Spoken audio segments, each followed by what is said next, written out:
Welcome, welcome, welcome. Welcome to Chronic Conversation Live. It's your boy Pete Rose, Spill Entertainment in the building. Y'all know what it is. We got a great topic today.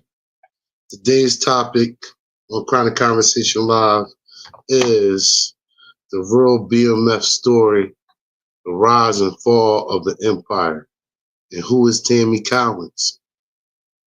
So we're gonna get into it. We're gonna get into it tonight. And I'm gonna say this right here, right? And y'all can go and check out my video I did 50 Cent versus Big Meech. Um, it's on the YouTube page.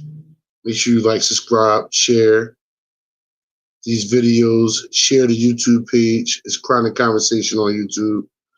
But I did a video on 50 Cent versus Big Meech, and I talked about how 50 Cent supported Big Meech, and then Rick Ross comes along and monkey wrenches everything. Show's canceled now. Ross went from promoting the show to 10 minutes later saying the show is canceled and we're going to be at the office tonight. And then 50 comes out with a post saying, "Don't blame me for this. Don't blame me. I ain't do it." 50 come out with a post saying, "Don't blame me. I ain't do it." So I'm thinking about doing 50 Cent. I'm definitely. I'm gonna do a 50 Cent versus Big Meech Part 2. I'm gonna do a 50 Cent versus Big Meech Part 2 and get you all caught up on everything that happened after the Big Meech video, with him explaining himself and promoting the show at the same time, and then 50 Cent trolling him with that same video. So I covered that in my Big Meech versus 50 Cent video. And go check that out on YouTube. Like, subscribe, and share on that. Let me see something real quick. All right, booyah. All right, cool. All right, cool. We just tested a few things out. The live don't really start until 8:30. I told everybody that the live will start at 8:30. But let me send a few. Let me see the link out to a few people, because I want everybody to get up in here in the chat. I want everybody to get up in the chat for real for this one, because let me see real quick. I'm bring comments up, because the BMF story, that's my era. That's my era. When BMF is doing their thing, we're on our block doing our thing. Shout out my brother Razor. Shout out to the whole CNF. Shout out to the whole Brick Block clique. My nigga Kells, RP Wiley, RP She, RP Drunk Mike. Y'all know what it is, man.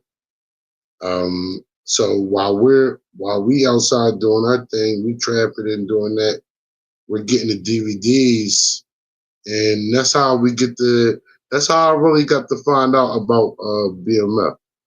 Through, now at this time, YouTube is out and people were kind of uploading.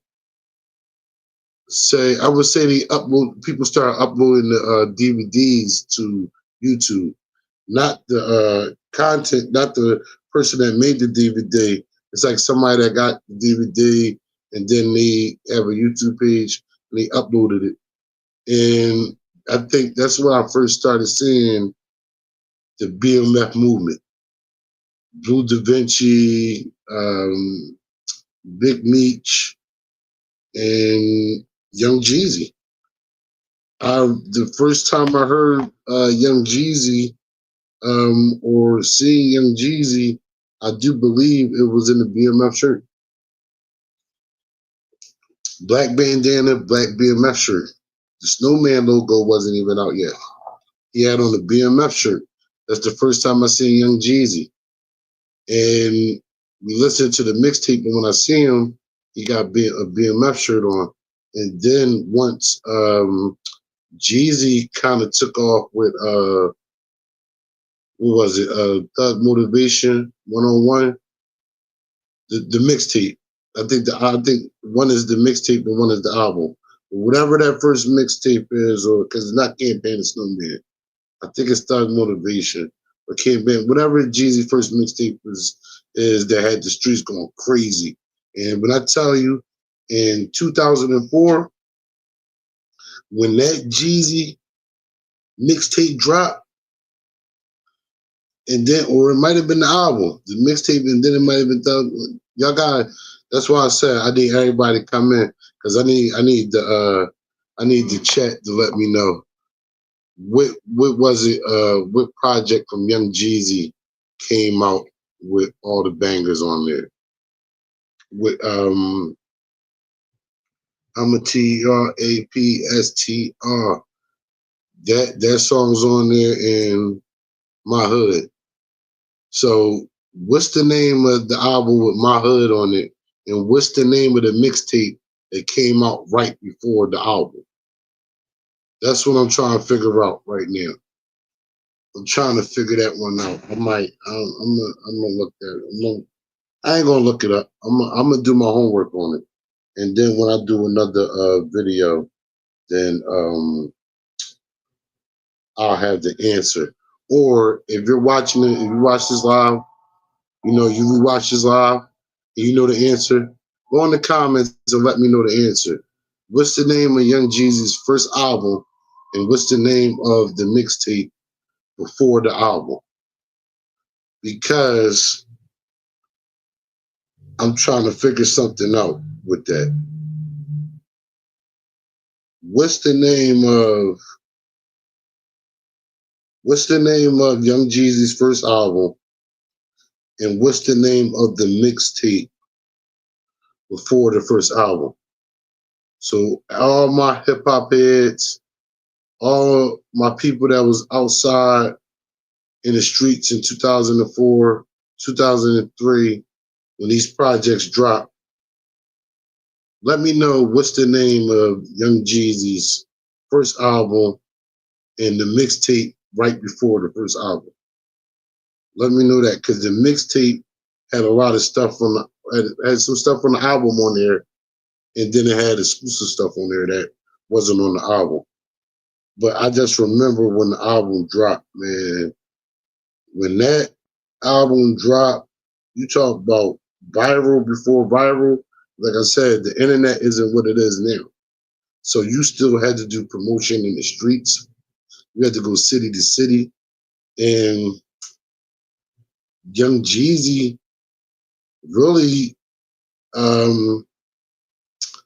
brought the music out, and we don't know how. Like up here in Philly, I don't know how. It had to have been on on a mixtape. DJ Drama. It's probably DJ Drama. So DJ Drama and that Piff. DJ Drama and that Piff. I do believe how I found out about Young Jeezy. I do believe it was that Piff because back then in 2003, 2004, was that? I'm not even sure. That Piff might not have been out yet, and it might have been something else where where you find mixtapes. We definitely was going to the Now it might have not been that Piff. We might have been going to the mixtape man. Might have been going RP my brother Glizzy Mac. Glizzy Mac definitely had all the CDs and DVDs. So if I had a Young Jeezy mixtape, it was definitely from, I'm going to say 90% of the time is from Mac. The other 5% is Broad and Susquehanna, and the other 5% is Broad and Erie. But 90%, I'm gonna say 90%. I'll say it like this: 80% my brother Glizzy Mac, That's how I was. That's where I got all my CDs and DVDs from, and I'm gonna say 10% from Boone and Susquehanna, right on the side of Crowns. That's another spot where they had. I don't know if they had DVDs, but they always had the exclusive CDs, exclusive music. In Broad Erie. Broad Erie had about 4 tables full of mixtapes. And then they had like now you also had to know where to go on Broad Erie.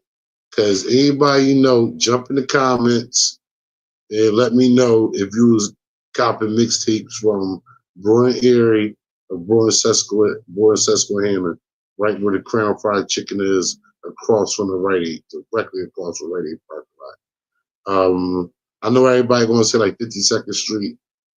Yeah, but I never really went down 52nd Street to go for mixtapes because I'm a North Philly at the end of the day. So anywhere in North Philly, I'm around. So if you're on the north side of City Hall and the west side of Broad Street, that's my stopping grounds. But I say that to say this.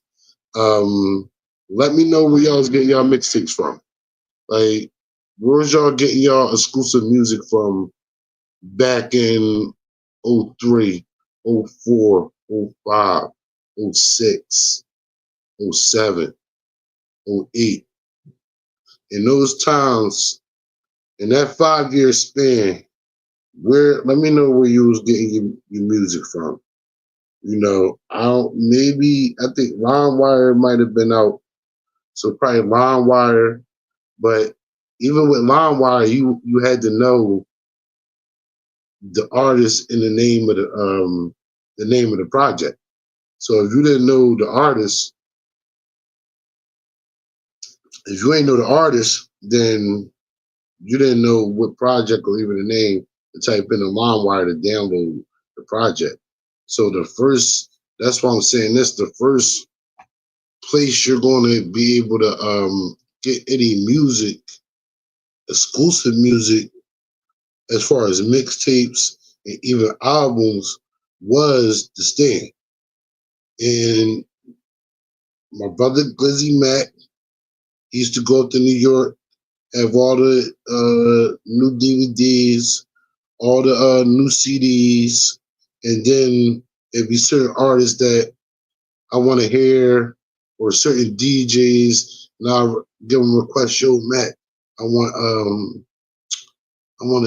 they got a 50 Cent mixtape out of I see something in the source, or somebody told me about this mixtape, or yo, this new artist that's popping, heard his song, can you get his mixtape, and you send a request, I'll give him a request and bring the Jones back. The same thing with Boris Susquehanna.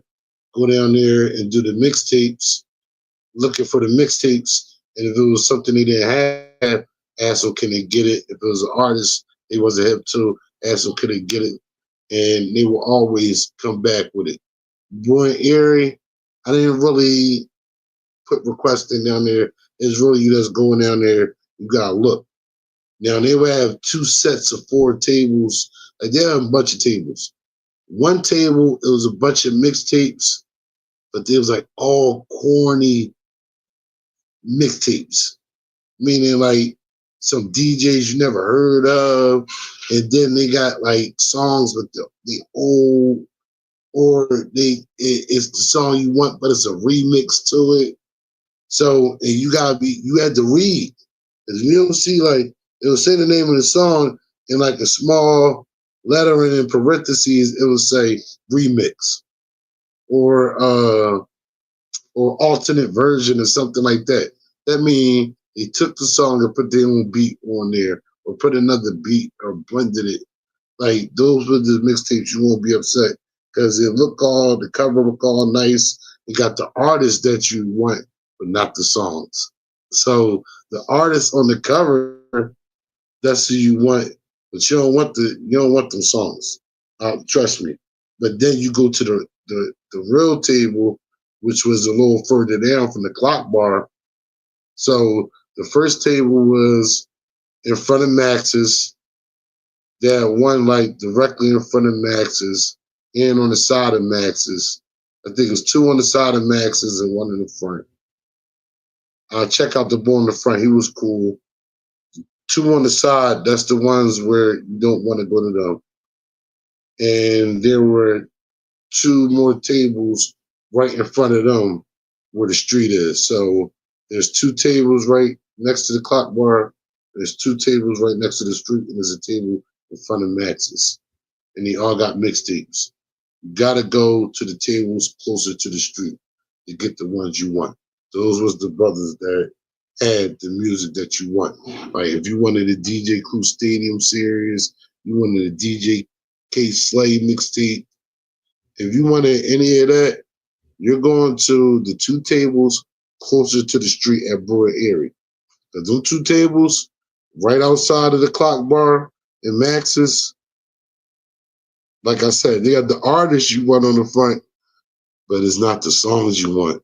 It's going to be a song that's super old with a new beat on there, artists you never heard of. A waste of your money, a waste of your $5. And sometimes I think they're trying to charge you 10 for the nonsense.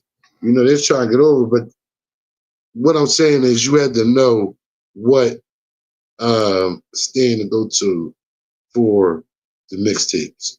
So like I said, RIP my brother Glizzy Mac.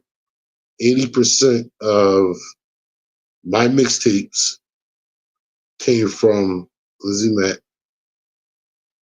10% came from Roy and Susquehanna, right on the side of Crowns, right on the side of Crown Fried Chicken, right across the street from Rite Aid, right there at Roy and Susquehanna. And my third go-to mixtape spot was Broad Area, right on the side of the clock bar. But the 2 tables closer to the street, not closer to the clock bar. So I'm going to the tables on the right side. And that's when you get G Unit is Back mixtapes. Let me see what else. That's the Jada Kiss. That's the Styles P. That's the Beanie Siegel. And you want to, like, everybody would make best of mixtapes. And all the joints wasn't good. So with certain DJs that you wanted, you know, if they had the best of mixtape, you know that joint was gonna be lit.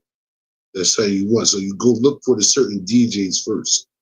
And if you don't know the DJ, don't get the mixtape. Cause I used to have homies, and we get in the world, whatever they put.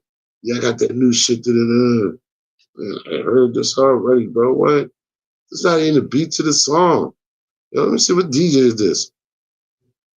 DJ what? Bro, who the fuck is this? You ain't got no DJ Clue. You ain't got no DJ Envy. You ain't got no K Slay. Bro, what is this? You ain't got no Mr. C, DJ SNS, Clark Kent, Tony Touch. So those are the DJs. You're looking for the DJs first. Because the poppin' DJs, even Funk Master Flex. But well, I'm gonna say Funk Master Flex had albums. Him and DJ Clue were the first DJs to have official albums, like real albums. I think him and Clue. And I think they might him, Clue, and eventually K Slay had a real album. I think they had a real album. So that was the mixtape era. So I'm saying this with the mixtape era, that's how I found out about Young Jeezy through the mixtape era. And when I first saw Young Jeezy, he had on a black bandana and a black BMF shirt. And first thing I said, I was like, what the fuck is BMF? Then the DVDs start coming out. So when we're going to get the CDs, we're listening to Jeezy, we're hearing BMF, boom, boom, boom. Now I'm going to say I'm going to say this, before the DVDs came out, I did hear Blue Da Vinci too. He was like, all right, maybe him and Young Jeezy had a song, and then any other songs he had on there, he was like, oh, that's the other guy from BMF. Because I didn't know that. I thought Jeezy that had CTA or none of that going on. It was BMF. It was Young Jeezy, East Hot, and then Blue Da Vinci. Nobody even knew who he was. I just knew him as the other guy from BMF. And people were like, well, what is BMF? I didn't really even know at the time. And then I think Young Jeezy gets his deal. He start blowing up, and then they start pushing Blue Da Vinci. And I remember Blue Da Vinci first video, like first official video. I remember his first official video. It was on the basketball court, and I remember it was, I forget if it was like green, but I remember that in the middle of the basketball court, it was blue with a white BMF with white BMF writing. Everything was BMF. That's when I seen the BMF. They had the BMF. They showed the what is it? The banner on the highway saying the BMF, the world is yours. They had that in the video, and that's what I'm like. Okay, all right. BMF is a music label. Oh, all right. Need some new niggas with a record label, not knowing the stuff behind it. Then the DVDs come out. And once the DVDs come out, now we're able to see who BMF really is. You got the Raw Report. Um, you got a few DVDs. I know definitely the Raw Report. The Raw Report was definitely covering BMF heavy. And like they really went into depth of BMF. And while we on the live, I'm gonna show y'all some. I'm gonna bring up some footage from the Raw Report and show y'all what was going on back then. 'Cause like I said, that's my era. While they're doing their thing, we're doing our thing too. So we're in tune. I'm also looking at Don Diva and Fez magazines. We're looking at Sub Zero DVDs. Like I said, Raw Report. Um, what's the white boy name? Jordan, was his name, his YouTube channel is Jordan Tower Films, but he used to do DVDs too.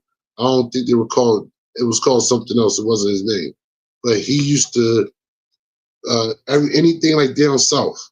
So anything from Atlanta to Miami, there was certain DVDs that covered that. So that's how I was able to see BMF lifestyle, the partying, the jewelry, actually hear Blue Da Vinci speak. Like I seen the video, but I never heard him speak before. You know, I barely even heard Young Jeezy speak before at the time. And I'm talking about this 2003, 2004. And we fucking with the music. And Blue Da Vinci really was just like, all right. Me that's thinking, I'm gonna put it like this. I'm gonna be truthful. We thought, I thought Blue Da Vinci was like the kingpin. I thought he was the kingpin, and they not the kingpin. I thought he was like, like like a trapper like us. And it was some of the bosses that like, yo, you can rap a little bit. Why don't we put the bag behind you and let's start this music shit. We're going link with, we're going to put Jeezy out. We're going to put you out. And basically, I was looking at it like, oh, basically, Blue Da Vinci is just a hustler that they're trying to get out the streets. That's how I looked at it. I didn't know his whole story of him coming from actually being from California, being a Crip, and I didn't know none of that. I just thought I thought he was from Atlanta. And I thought he was a trapper that the bosses said, no, you know how to rap a little bit. Let's put you on. I thought him and Jeezy was just like trappers that kind of knew how to rap. And it was just Jeezy took off a little faster. Well, way faster. And I think they looked at it as, all right, well, Jeezy is on, or he got it popping, we about to do the same thing with Blue Da Vinci. So either way, BMF is going to rise to the top. We're going to be number one. And this is just, I'm not speaking on the music aspect at this point. Because, like I said, we on the block. There's no internet. You can't just look up certain videos and things. You have to get the DVD, watch the DVD, and you had to travel and go places and meet different people and know about these stories and these different people that they had out here trapping. So I remember looking at the DVDs. I'm like, damn, they got the chains on, they blinging. Everybody lit. I'm like, yo, they really, okay, I see what they doing. Because only person that was popping was Jeezy. And I didn't see any other rappers in at all. So I'm like, well, okay, they got Jeezy and they're trying to push Blue. All right, that's cool.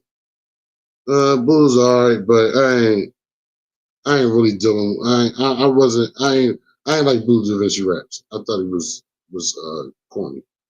Like, it's the same way. Like there's a few rappers that if you just and now I look back in hindsight, what I think it was because he really from LA, but he's down in Atlanta, so he's from LA with Atlanta influence. And I think that's what kind of threw me off. If he was just like all on West Coast beats, I don't know. Maybe it was just something that was different, and I think it was just him being from LA, him being from the West Coast, and being on the East Coast, rapping. It just sounded a little weird. Like Jeezy sounded like the East Coast. He sounds like down south. So the Southeastern Conference, Jeezy sounds like the SEC. He sounds like the Southeastern United States.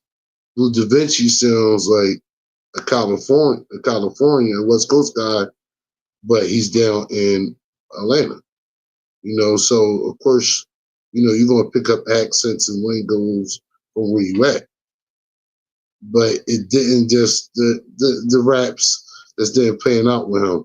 But at the same time, he was one of the key and crucial figures to BMF because he was the music side.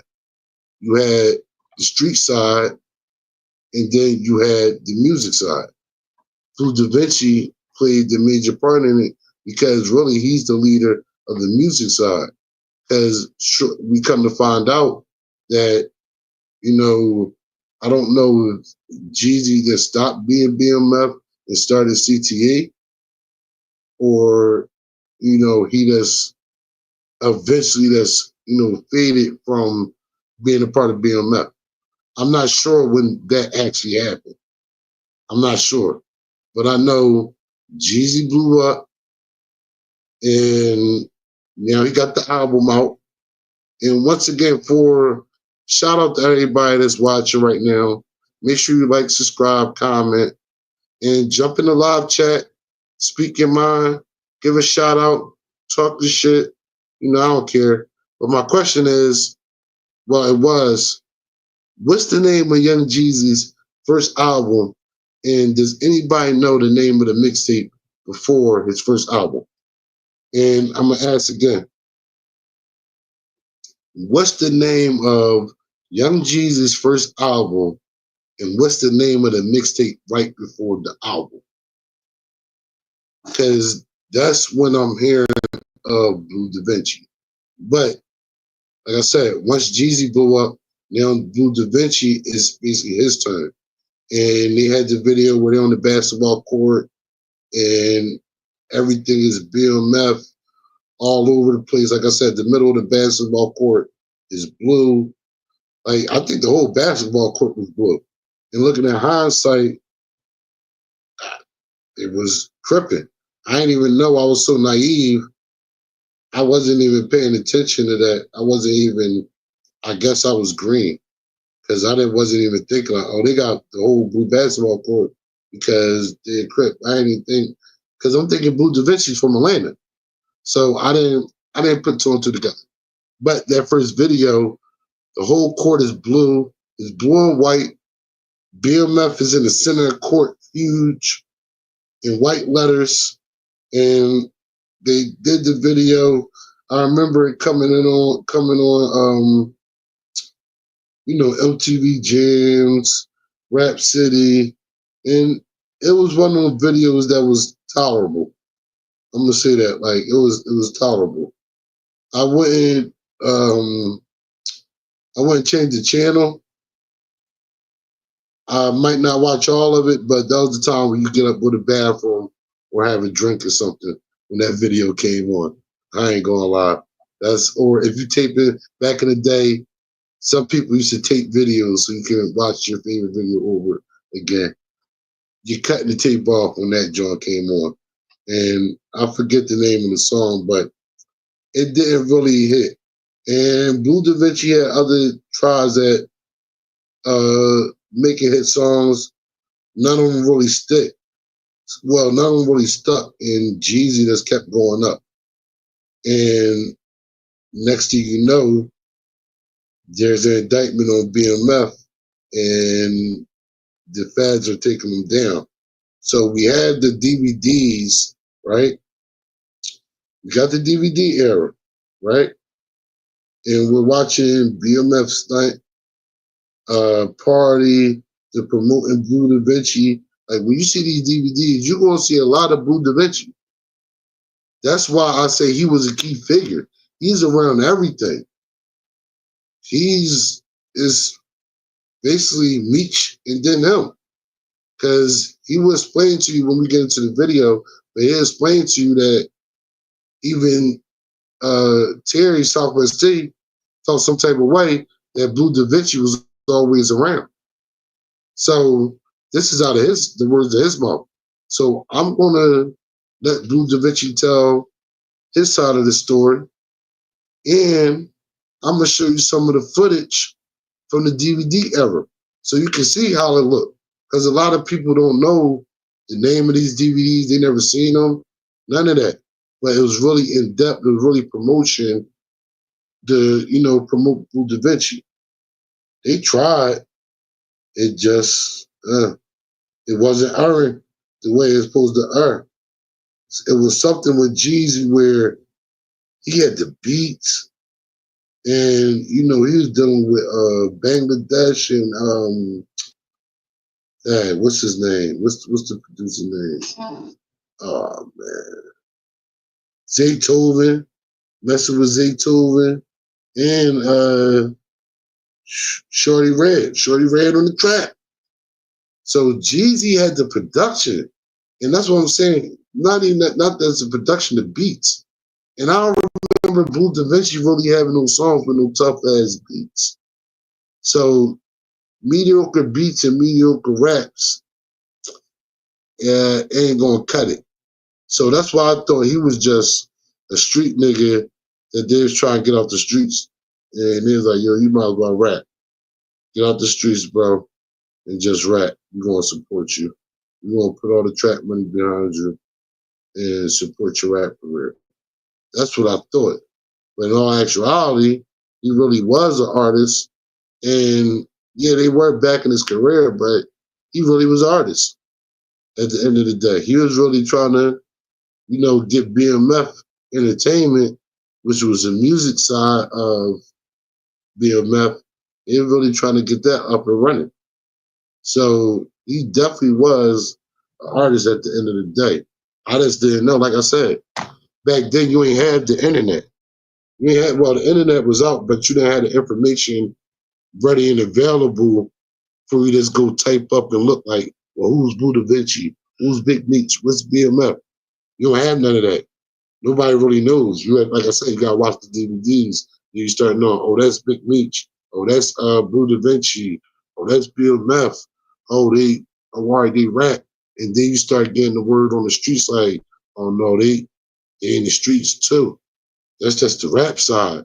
But they really getting it. And I'm like, oh, it explains it all. Because I never seen an independent record label with so much jewelry, real jewelry, money, cars. Like in Blue Da Vinci video, it was like in back-to-back Lambos. Young Jeezy video too.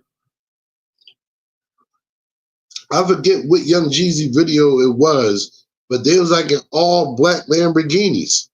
And I remember everybody had on BMF shirts. So that's why I'm like, Young Jeezy was definitely BMF.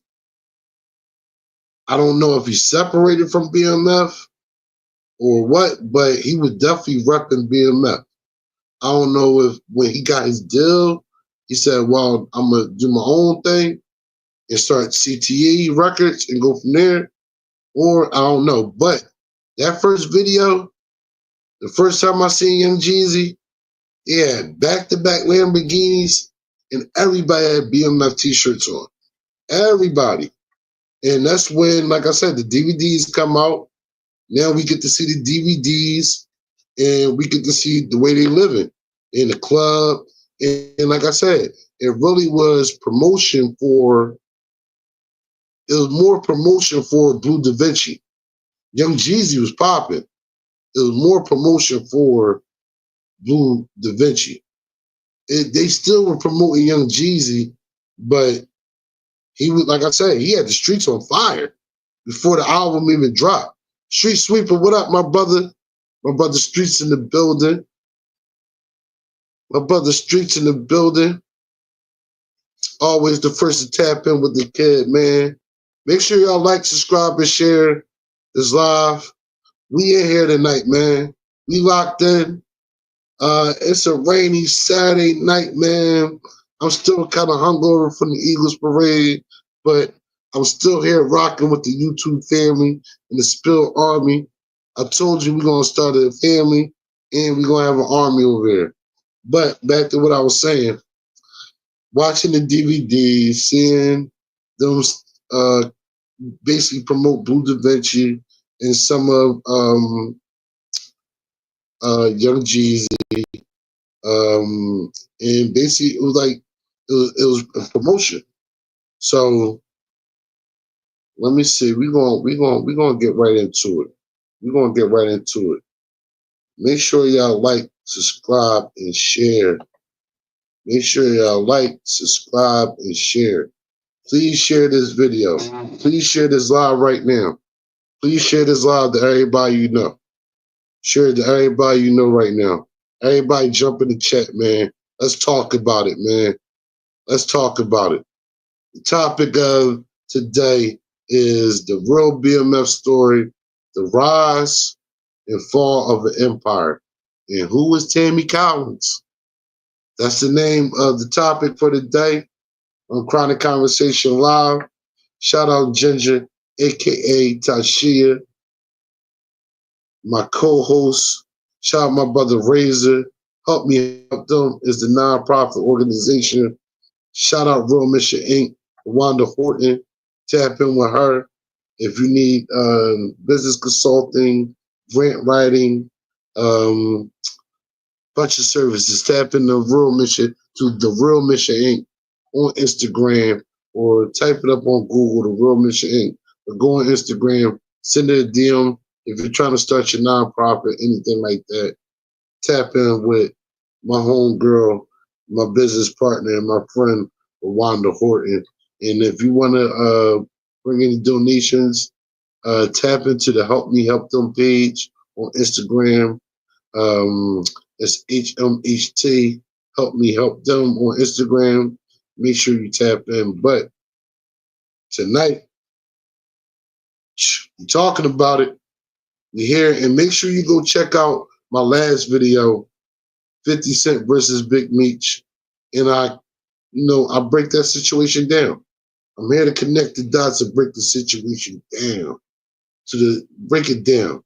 So tonight, salute to everybody in the building, man. Make sure y'all like, subscribe, share this with everybody. As we going into detail, like I said, BMF is my era. We on the block trapping while they doing their thing. So we're in tune with this. That's why I was like, I'm definitely reporting on this right here. So we gonna get right into it. It already started. So the name of the title of the live tonight is The Real BMF Story, The Rise and Fall of the Empire, and who is Tammy Cowins. If you know who Tammy is, let me know in the comments. If you was around during the early days of BMF, jump in the comments and let me know what you was doing around that time. Let me know if you was around 03, 04, 05 during the BMF days. Let me know. Jump in the comments and let me know if you was around during that time. So we're gonna get right into it. The rise and fall of the empire. Let's go. Not be a part of or not be compensated for what we did for Jeezy to even get to that point. That was all on Meech. That was Meech and Jeezy together by themselves while Meech was on the ankle monitor when Jeezy signed all them record deals. You feel me? So he telling Meech, hey man, Def Jam talking about giving deal and motherfucking Puff and motherfucking Jazzy Faye, motherfucking Block. I'm finna get 2 record deals at one time. Meech over there high out, double stack pills with bitches from the strip club stripping in the middle of the night, drunk, telling Jeezy, hell yeah, it's finna be on, my. But he ain't telling Jeezy, wait, hold on. What? They talking about. So right there, you see, right there, we going in depth. We going in depth with this shit. We going in depth. Yeah, street shout out my brother Streets in the building. We going in depth. So right there, you see, Jeezy is telling Meech that these labels are interested in me and they trying to give me a bag, hook me up with Jazzy Faye. See the production.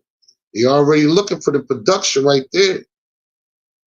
He said, Meech, you rolling. He just like, yeah, we gonna make it.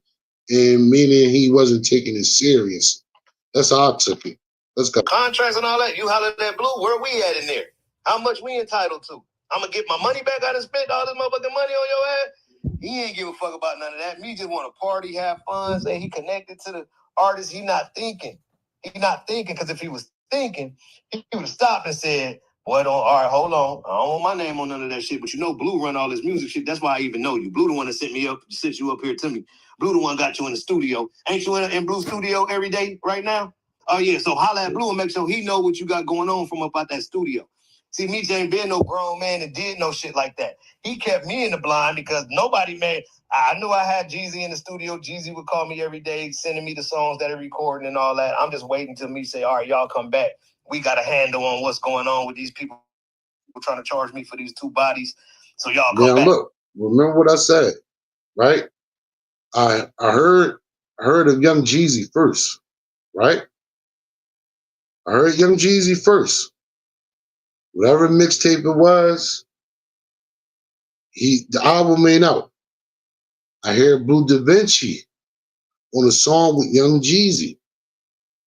And then I heard songs with Blue Da Vinci by himself, and that's why I was calling him the other guy BMF. Because at first, I didn't know how to pronounce the last part of his name. I didn't know how to pronounce Da Vinci. You know, I'm young and ignorant at the time, forgive me. I didn't know how to pronounce Da Vinci. I knew it was Blue, and I was like, I don't even know what kind of name that is until I heard his name on a track. And then I'm like, oh, Blue Da Vinci. I'm like, oh, all right. So I'm like, I guess he's next up for it. So you see what he said. Jeezy is at his studio every day. They recording. So that means I won't say he was BMF, but you basically BMF. You BMF, like I said, he had that BMF shirt on in the first video I seen. We was waiting for that time. But before he say that, by the time, bro, that said come on back and come back, I had to come back to meet you to Jeezy with 2 record deals, man, and finish doing the video that we were doing before all the shit happened. I was filming that Raw report. So when you see that Raw, if you watch the Raw report, the BMF Raw report, at the beginning of it, when we in the studio talking and all, I'm in the studio, that's before the shooting. Then after the shooting, it come back and you see me throwing the actual event. So you see the night of the event and all the people. And Jeezy has signed a record deal. It was some months apart, but it's connected together, make it look like it's all the same time. So before. Hold on. Now remember what he said. The Raw Report. That was one of the DVDs that was covering anything from Atlanta to Miami, and that was one of the DVDs that I was watching and learning about who BMF is, who Young Jeezy is, who Big Meech is, who Blue Da Vinci is, all that. Like that's how you learn from the Raw Report. Let me see if I can bring it up real quick. Let me see if I can bring it up real quick for y'all. Let's see.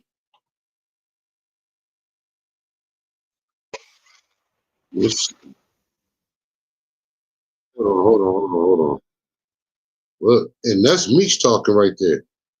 And what do you say? You're focusing on Blue Da Vinci. That's Meech right there, right? Hold on. I got y'all. Cause we gonna get in depth with this. We're gonna get in depth with this. Remember, he said on the Raw Report is showing you right. Everything is documented. Nobody got DVDs no more.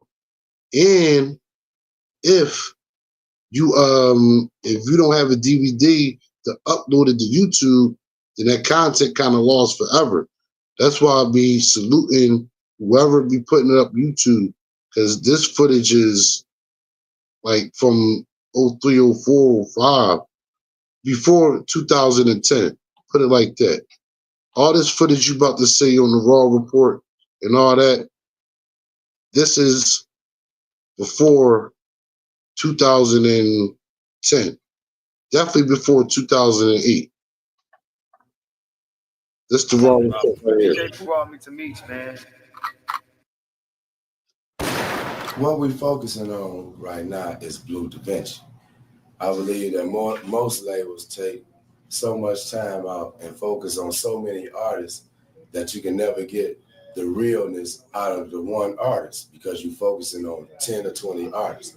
That's why all our independent focus is on what Blue Da Vinci gonna do and how he's gonna make. If he take off, then we take off. If he don't take off, then we don't want to take off.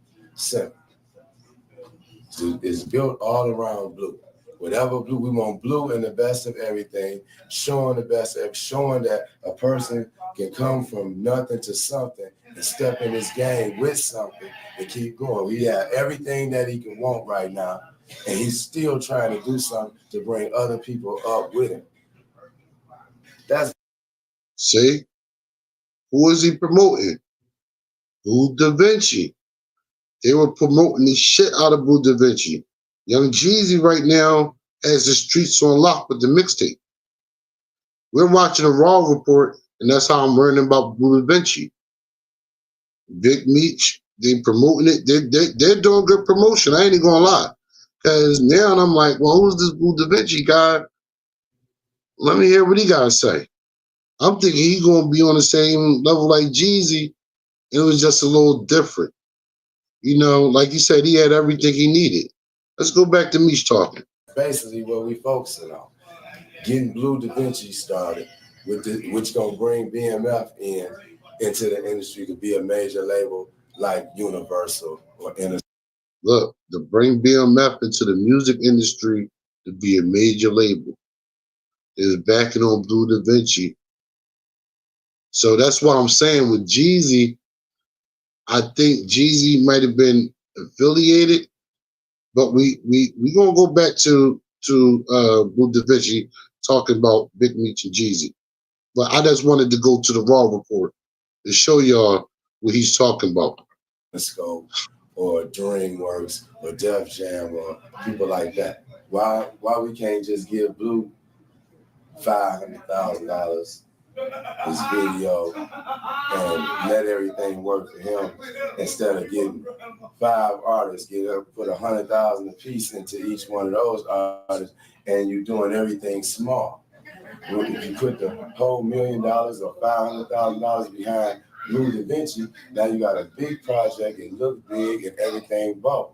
But if you just put 100,000 between these 5 artists and you got a cheap project, nobody may not recognize none of the 5. And the project was cheap and the money was wasted. We coming in at the top of the game. We got all the cars we want, all the houses we want, all the clothes we want, all the jewelry we want, and all the hoes we want. And we don't need nothing else but to make good music. That's it. You what you said? They had everything. That's needed to make good music. But when the music dropped, it wasn't earning like that. It was that's all I gotta say. It wasn't earning like that.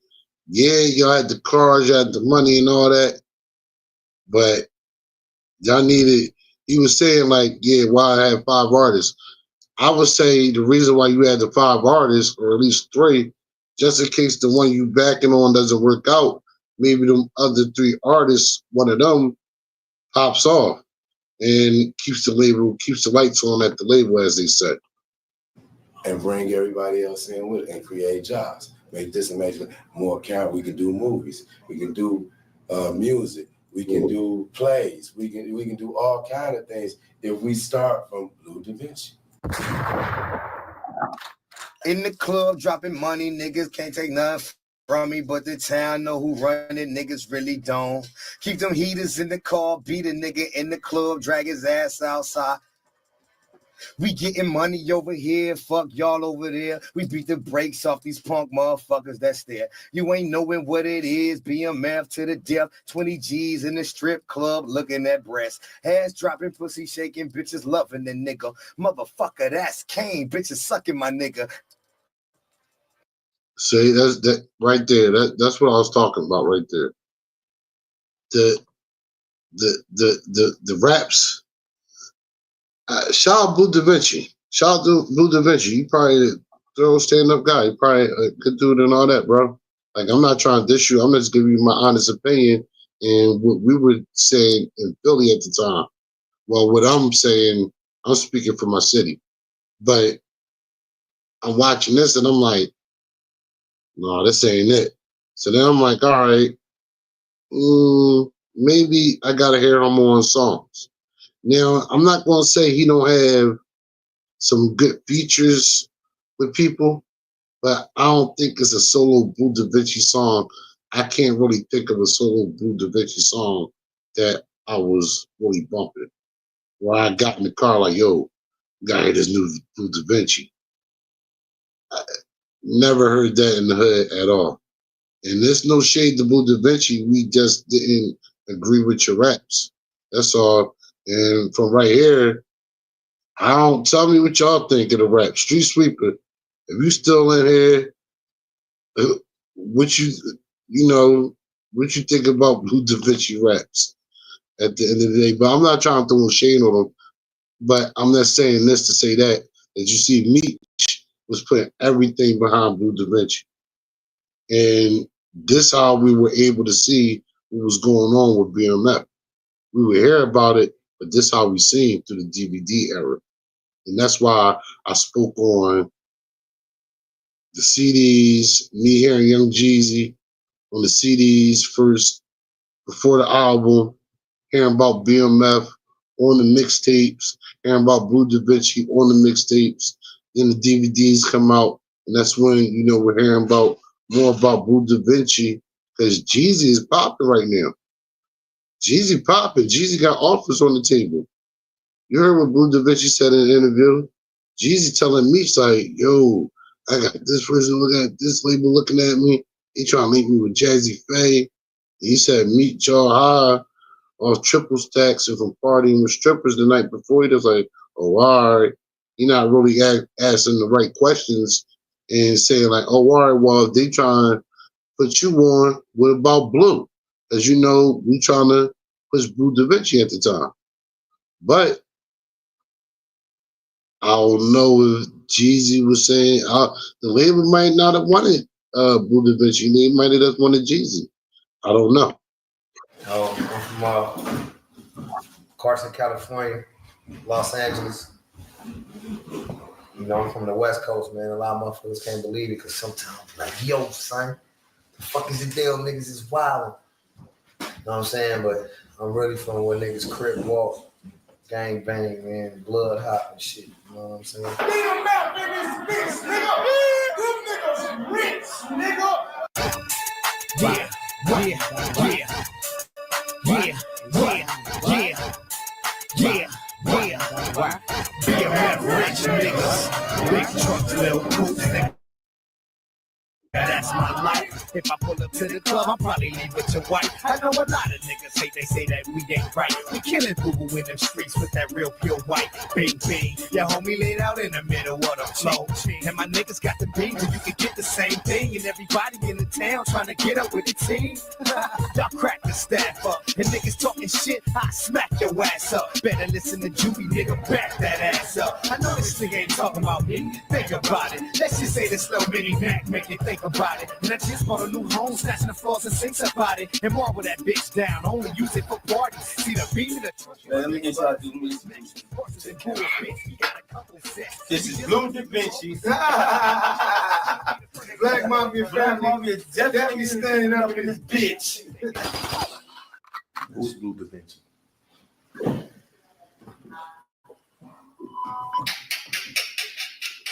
That's Blue Da Vinci. I'm Blue. This nigga right here with this shit. Look at this. That's Blue Da Vinci. That's the nigga who I turn into when it's time to go to the club. He's nice. See, Blue Da Vinci kids, he don't smoke chronic. Blue Da. I need some motherfucking juice, nigga. Now, no juice that's 180 proof, nigga. I blow the roof, nigga. I'm the type to take your teeth out when they sell them to you, nigga. I'm the tooth fairy low. I'm the type of nigga that'll come and get your whole clique smoke. Cause I don't give a fuck, baby. You better pay me my money or you gonna get fucked, baby. Niggas don't play. Roll 60K to the East Coast gang, low. Yeah. You know them BMF boys don't been drastic. OT got work flipping like gymnastics. Poppy need 20 of them. Push them 30, bring me back money for 50 of them. It's not a problem, you can catch me in the A-town all of the time. But you can't catch me on no corner pushing 20s and dimes. I got the bricks flying right out of Buckhead. Why you think them fiends going crazy in Bankhead? Only doing 10 and up, nigga, I read paper. Keep the pistol loaded up, nigga, I read haters. They try to make you take your chains, watches and rings off. But I'ma start dumping, dropping, shutting my beans off. And after that, blue beat shotgun, rhyme with G's.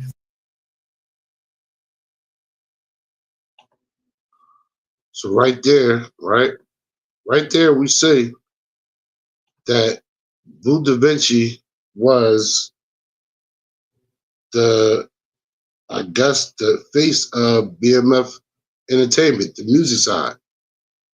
He's an integral part of BMF.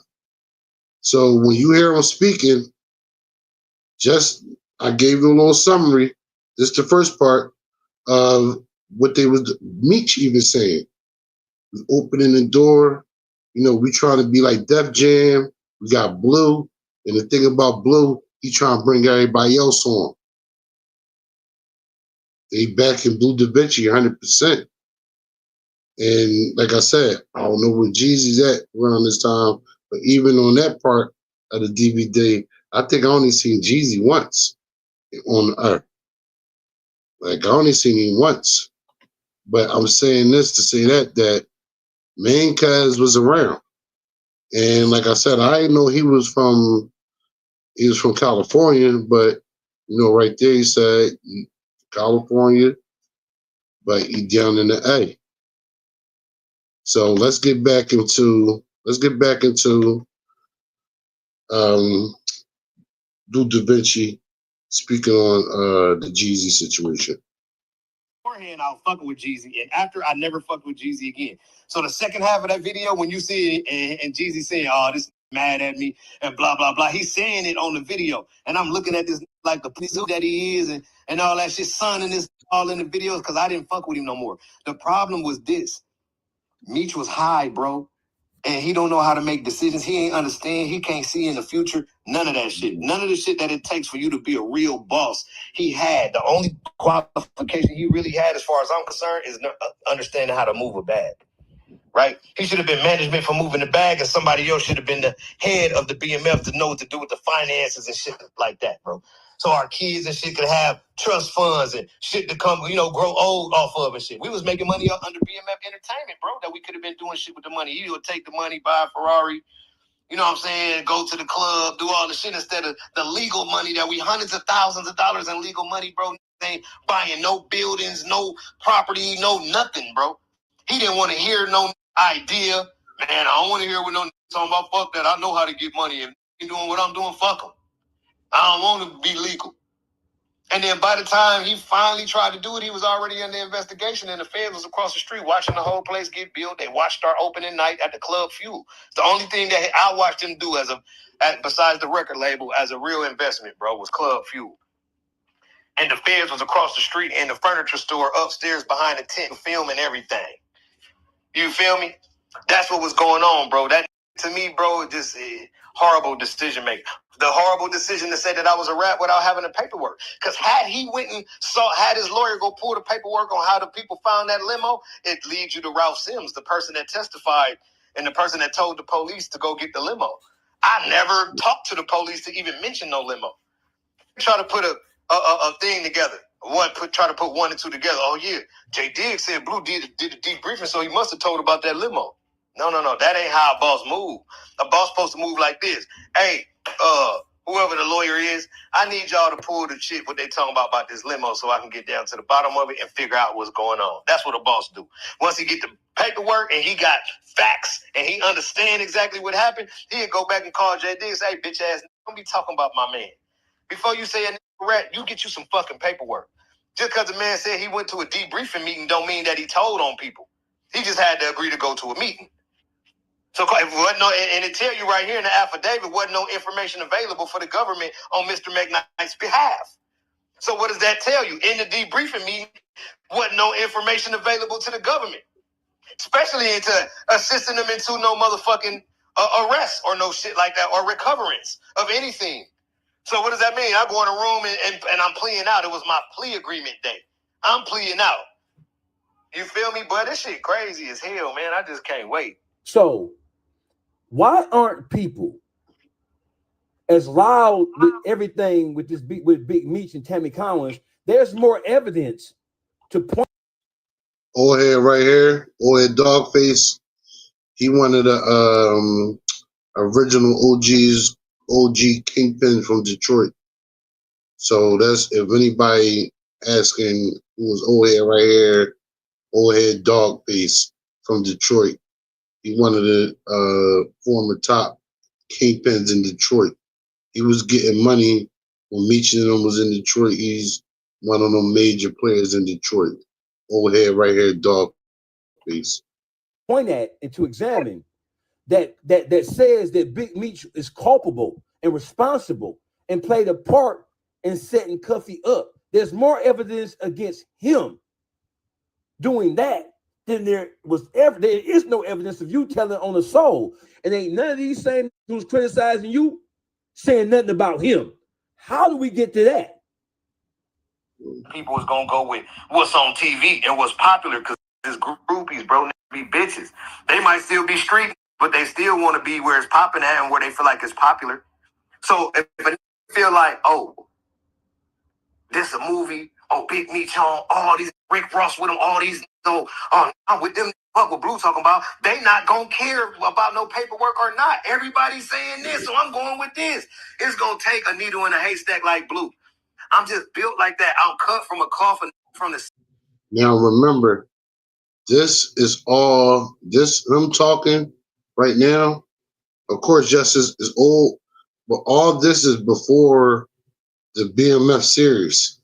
This is before this. I'm talking right now is before 50 Cent steps in the picture. It ain't happy yet. Like 50 Cent might have stepped in the picture, but BMF is not. BMF series is not going on at this time. They might have been shopping it around, but I don't think 50 Cent's involved at all in it at this point when he's talking. When he's doing this interview, this is before we even knew there was going to be a BMF series. Put it like that. This when he's talking right now, this is before all that.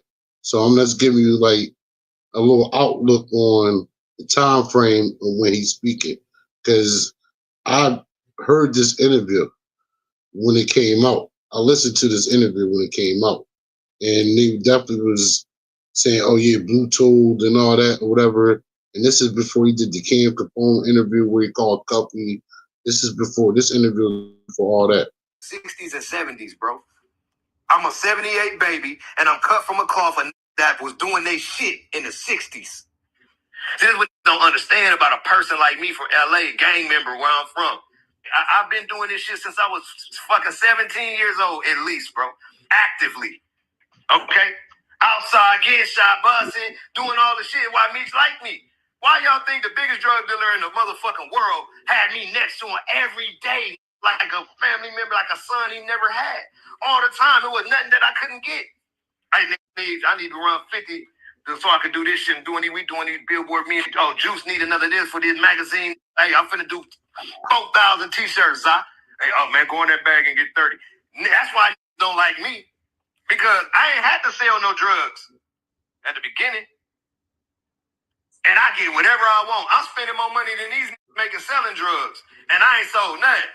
Ain't like that, bro. I got all the popularity. I got the cameras out. I got the song. I got the celebrities next to me. I'm like this. He not lying though, because they had the bag behind them.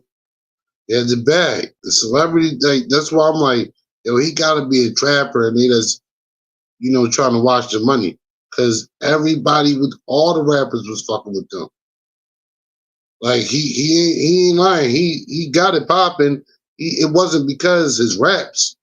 It's just because the image of the money, the jewelry, the women, all that. Like you see, they right here. You got Jeezy with the snowman on. Blue Da Vinci's still around. It's up. Yeah, they with us, but a lot of niggas they don't like that because I'm getting the shine. I ain't even selling no drugs. Because it's my job to market and promote this shit and turn this shit into a household name. My job wasn't to sell no fucking drugs. My job is to make it to where you could say you BMF and people know what BMF is. That's why I'm spending all the money, and that's why people know what BMF is today. Yes, Meech might have been accumulating the money, but I put the marketing dollars where they need it to be for people to know what this shit is today. They know what Meech look like, know what his voice sound like. None of that shit till he met Blue Da Vinci. He had been out for all them years, right? You see pictures on the internet with him in the club in the straw chairs with the glasses on with the chain. But everybody in the world didn't know who that was. When I met Meech, he didn't even want to get in front of no camera. Yeah, he should have been in front of a camera, right? Look, so he like this, man. Shit, what I'm supposed to say, man? Like, shit, come on, Blue. My brother, that's how you gotta say, bro. Say the shit that you be saying for real, man. Why you got these music people talking to me, man? They gotta talk to you. You do that music shit. Go look up my videos called "We Still Here," bro, from 2003. You will see a Timmy right there. This is the video I'm talking about. That's the video I'm talking about right there. This is the video where they had the blue basketball court. The BMF is in blue and white basketball court with BMF in the middle. And that's the first video I seen. This is the first video I seen of Blue Da Vinci. I heard him on mixtapes before, but this is the actual first Blue Da Vinci video I seen. And this is the first look at the BMF machine and what they were trying to push. What's crazy is what I didn't know, and he done said, like, Meech didn't want to be in front of the camera. He asked the Blue, like, yo, what do I say? I don't know. And he like, no, say it like this, say this, boom, boom, boom, boom, boom. But this video right here, this is the video I'm talking about. That was the first video that I seen from Blue Da Vinci, and they had the cars, everything was just lit. It was just I wasn't, the song wasn't my flavor. Meech on camera for his first time acting. Yeah, I don't know, man. Your deal don't mean nothing to me, man. I'm not even supposed to be talking to this dude. I get Blue on the phone. Somebody get Blue on the phone, man. Guess who directed his acting?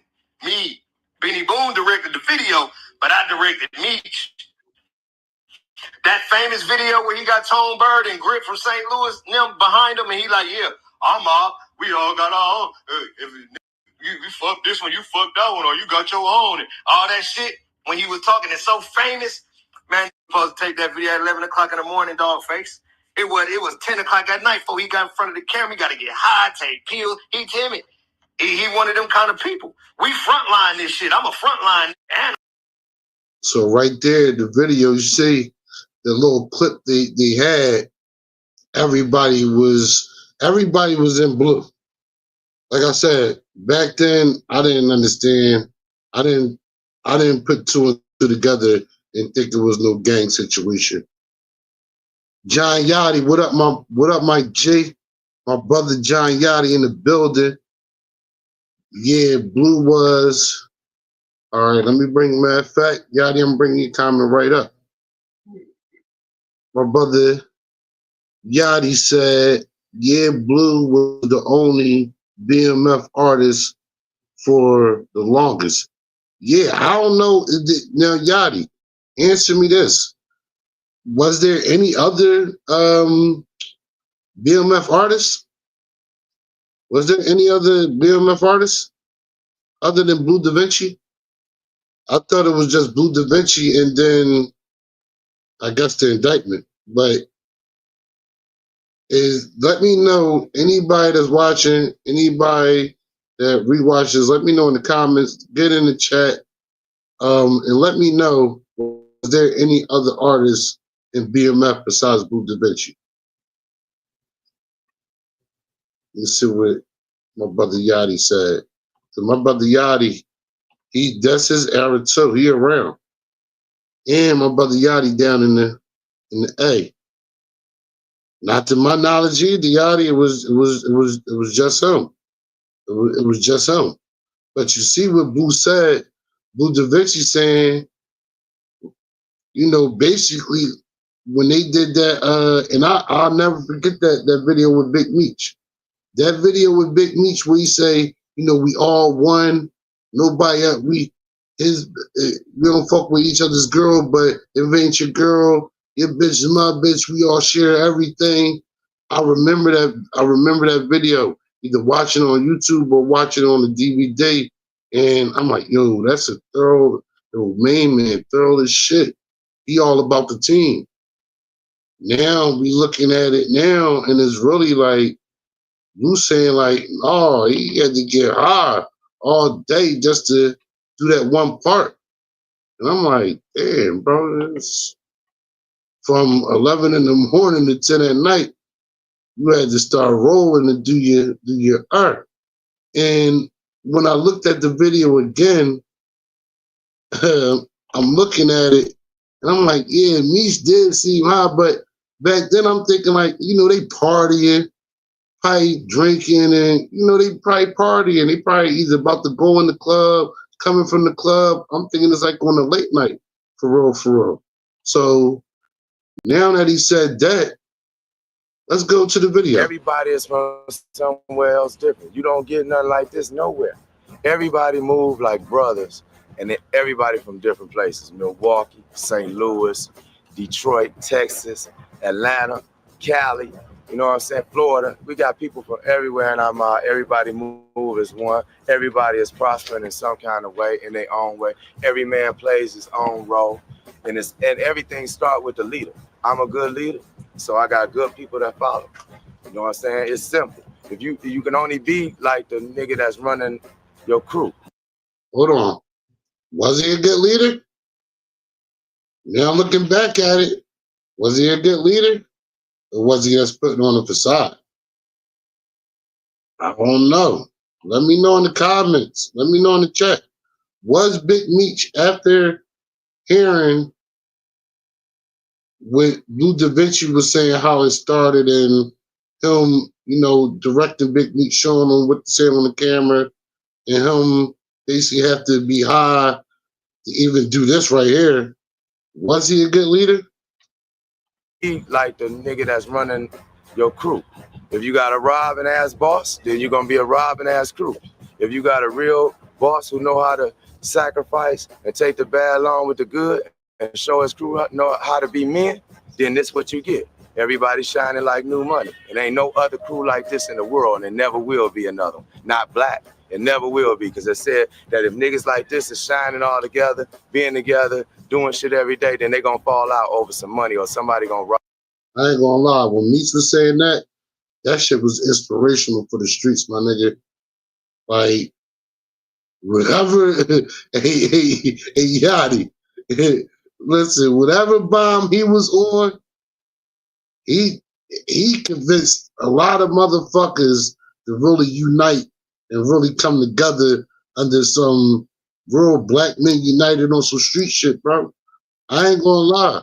This video right here was inspirational as shit. Rob, steal, and kill. I have yet to see that. All of us get along with money. We had money. We been had money. Money ain't nothing without us being together. It don't do no. It don't make no difference if you the maid or if you the motherfucking bodyguard. Everybody get extras around here. Friends, benefits. Everybody travel from place to place and kick it with each other. And every place is like home. Every place we stay at, LA, Atlanta, Detroit, we have homes, our own homes. We don't have to go in and rent shit. We got our own houses, we got our own cars, we got our own hoes, we got our own clothes. You know what I'm saying? And we can't be stopped. I don't see nobody stopped. I don't see none to come after us either. None. Nobody will never do this again, because this many niggas and this much money can't get along and stay together. They gonna fall out over girls or something. We don't fall out over no girls. We hit them all. They hit my hoes, I hit they hoes. The ones that don't want to be shared, then that's your own personal one. Other than that, then we ain't falling out over no hoes. And we got all type of niggas around here. It's short niggas, tall niggas, bald niggas, light skin, dark skin, braids, dreads, fat, whatever you want. Whatever a woman want, we got right here. Yo, I swear, yo, I ain't gonna lie. This shit was inspirational as shit. I'm like, man, he's like, nigga, we got everything a chick want. Like, we ain't beefing over no bitches. Like, and I was standing on that shit like, yo, I'm fucking with this nigga Meech, man. No, I want my team to be on the same shit. Like, we ain't fall out on no bitches. Is that your lady? We ain't fucking with your lady. But if she choosing, she for the streets, she for the team. We ain't falling out over that. See what I said? So we get all kinds of women, models, nobody, hood rats, everything. We do it all. We don't discriminate. Matter of fact, after you leave here, you end up getting your teeth on something and coming up with something better. You know what I'm saying? Like a new car, new house. Maybe your kids get to go to school, private school, paid for, courtesy of the mob. You know what I'm saying? We pay. You know that. Courtesy of the mob. And according to Blue, at this time, the feds are watching. It's simple. A lot of niggas don't like to spend their money. We love to spend our money. We can't take none of this shit with us.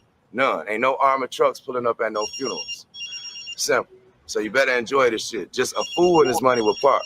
We do this. So we ain't worried about it. When we go out at night, whatever we spend, 50,000, 100,000 in the motherfucking club, we can afford to do it because we ain't bring it all with us. Simple.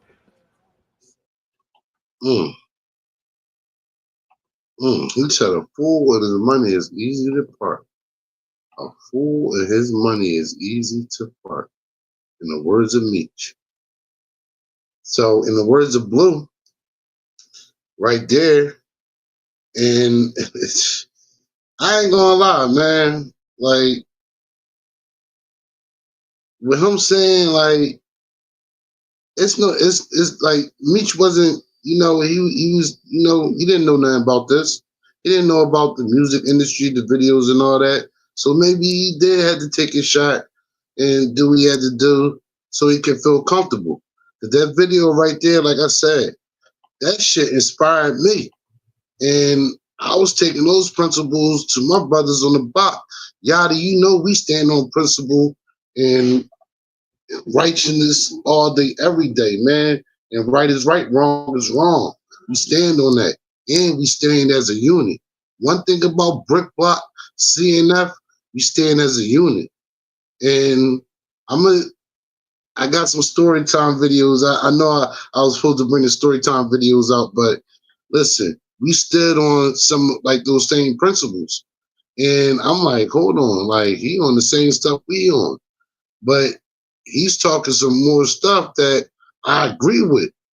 Oh no, I'm taking these ideas to my team. And we ain't never falling out on no bitches. We ain't listen. You got fat niggas, light skinned niggas, dark skinned niggas, niggas with braids, little cuts, niggas that work out, niggas that don't, niggas that smoke, niggas that don't. We got everything a lady want. And we on the block getting money. So that's how I'm looking at it. I'm like, yo, this is similar to our movement. So Meech definitely was inspirational in that joint. So let's get back to Blue. You know, he like, oh shit, y'all got him? He one of them kind of guys, you know what I'm saying? Not saying he a hoe, because he'll get down, he'll fight.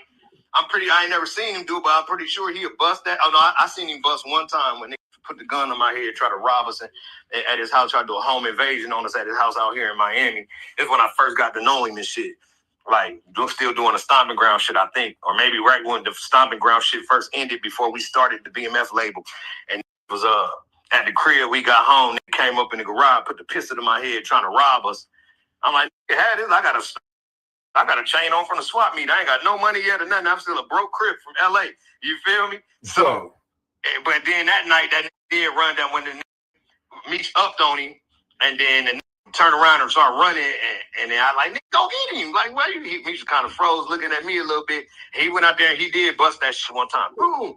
But that was it. One shot. Boom. And he can't run back in the garage. Like, out here, you'll get a year for every bullet in the clip and blah, blah, blah, saying all that and shit. But outside of that, my dog face, I'm going to tell you the real answer to the main question you want to know, bro. It's because is hoes and they opportunists, bro. That's why. That's why the rest of the people that we could look at and we supposed to respect as being real ain't public, ain't talking about it, because they just want to see how it play out. Because no matter how it play out, whether he a rat or not, if it turn out on his side, they got a chance to be with him by not speaking out against him. And everybody waited for that opportunity, bro. I'm telling you. You know how I know? I already knew that, but you know how I know for a fact? Because most of them is trying to hit me right now as we speak. All in my gram. I've been changed my number. I knew all this shit was coming. You got my brand new number. I had my number for 9 years. I wasn't doing nothing illegal. I didn't need to get rid of my number. Everybody had my number. Soon as I knew that was coming home, I knew what I did in 21 and saturated all this information.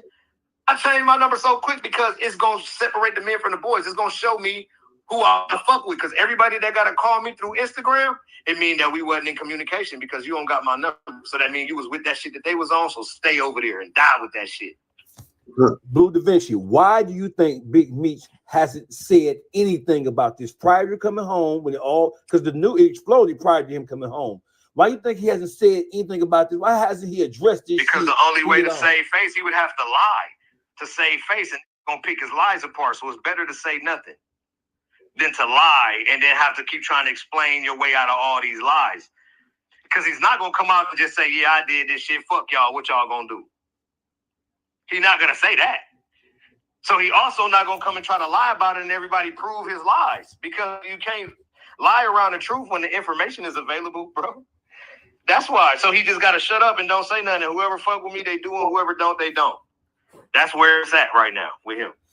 He gonna keep acting like nothing. He gonna keep trying to promote the party and all this shit like this shit ain't even going on, like it don't affect him. But I see the picture on the party. I see his face.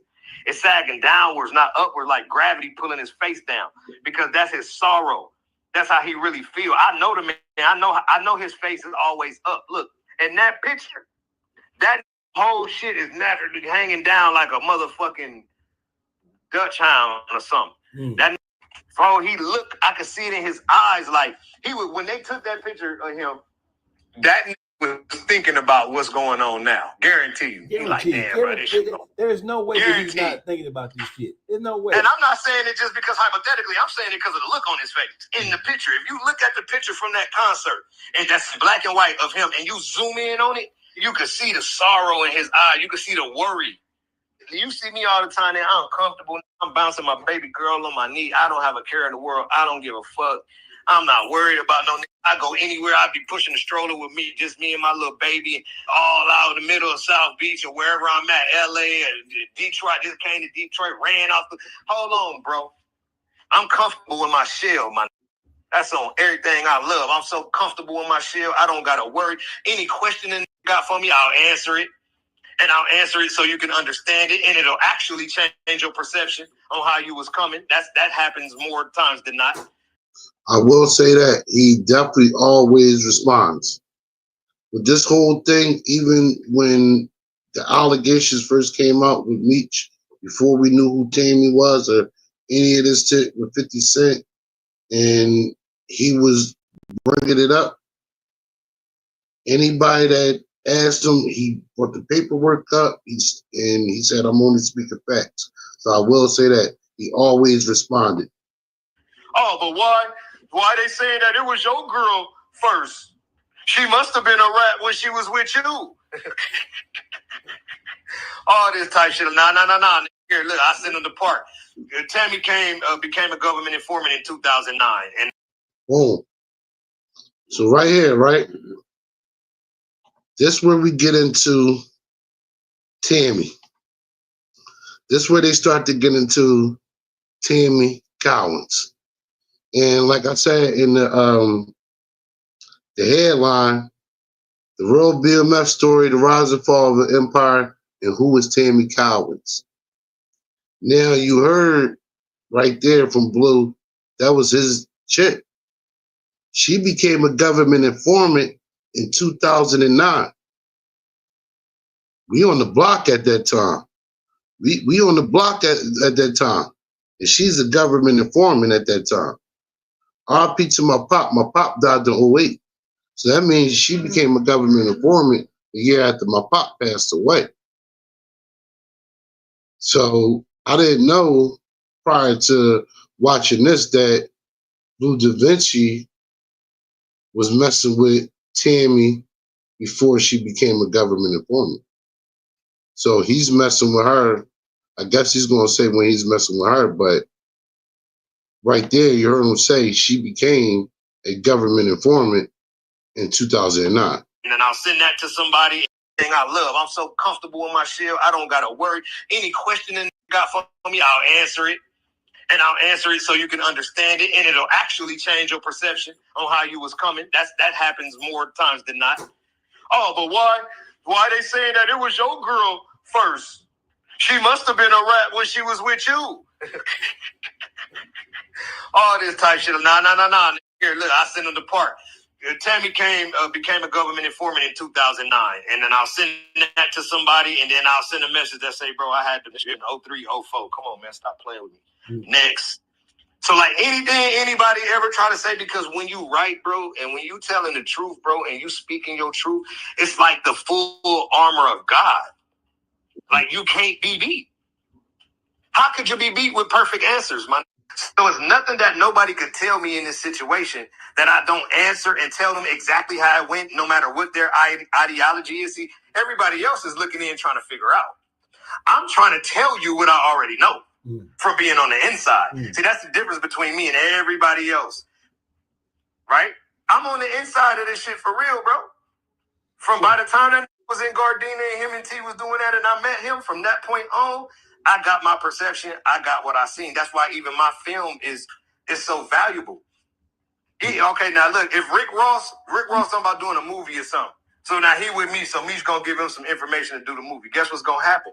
It still ain't gonna be my shit because number one, it's not gonna show Me's working with the feds. So you're not gonna get the whole real story. And number two, you're not gonna see none of that frontline shit that we was doing because Meech was in the house put up while we was outside doing all the shit. He come out in the middle of the night when it's time to go to the club, but we outside sweating all day, got to take 2 showers during the day, nigga, promoting up and down the South Beach Memorial Weekend squabbling with. Like I said, that's the time. There's no internet. You had to do street team work. You had to do promotion. Whatever cities you in, like you said, South Beach, we up and down, got to take 2 showers a day type shit. He come out at nighttime, fresh and clean when it's time to party. coming back telling him what didn't happen. We got to come back and report to that what's going on. So I bear more of the information of the lit part of BMF than damn near anybody, because I was, of my unique standpoint, I was in the middle because I didn't have to do the dread, and I was the only that was able to fuck with other people. See, the homies that didn't do no entertainment and no rapping or no shit like that, they wasn't even allowed to bring around.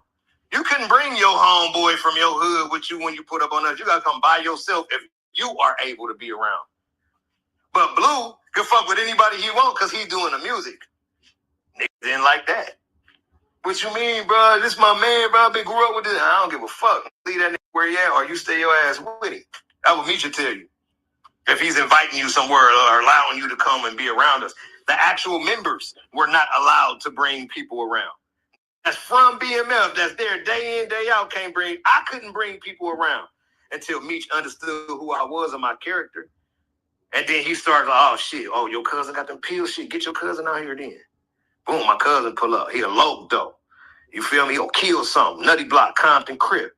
You feel me? And Meech was attracted to that gang, LA gang swag, bro. Meech was mad T was mad at Meech because Meech was turned into an LA Crip, and T original D-boy for death though. Died D-boy. One thing I can say about Terry, bro, he don't give a fuck about none of that shit in Detroit. I'm telling you that. Don't let no tell you no different. Meech, he'll be of the world. I'll send you a picture of the throwing up pitchforks. He want to be a GD at a certain time. He get with us. He cripping. He got all red throwing on pitchforks with this picture. Then he get with us. He get with me. By the time he brought me to Atlanta, Meech threw all his red clothes away, homie. That's how his cripping went. You couldn't light a blunt with a red lighter in his house. You couldn't drink out of a red cup, a red plastic cup in his house. That's how his cripping went. He ain't have no hood. He ain't get no gang hood until he was in prison. You know he's from West Boulevard. Whoa, whoa, whoa, whoa, whoa, whoa, whoa, whoa, whoa. Hold up, hold up, hold up, hold up. Hold up, hold up, hold up. Hold up. And Yachty, if you went here, you know, comment on this part. So basically, in Yachty, I'm not sure if you was still up here or down in the A at the time, but I know you still had knowledge of what was going on down in Atlanta at the time. So Big Meech was GD first, and then he became Crip or whatever. Basically, like you say, he ain't had no hood. He just dealt with whoever. I mean, but that kind of shows me the part where he's like, we all together, and it's all of us. You know, we all the one team. And I looked at it like he was saying, like, yo, we ain't no gangs no more. Whatever gang you win, do that. But if you under us, this is the gang right here. My brother Yachty said, facts. Meech was for the power. T was for the money. And now that I'm you know, looking at it now in hindsight, you're right. Like Meech wanted the power in that limelight. You know, he wanted everything that came with being a superstar rapper or a superstar CEO, like how Birdman is, or Master P. Brothers that came from the streets became CEOs of record labels and went up from there, but still was able to be flashy. And Southwest T was like, no, it's Detroit over everybody, bro. What you talking about? All these different gangs. You from the D.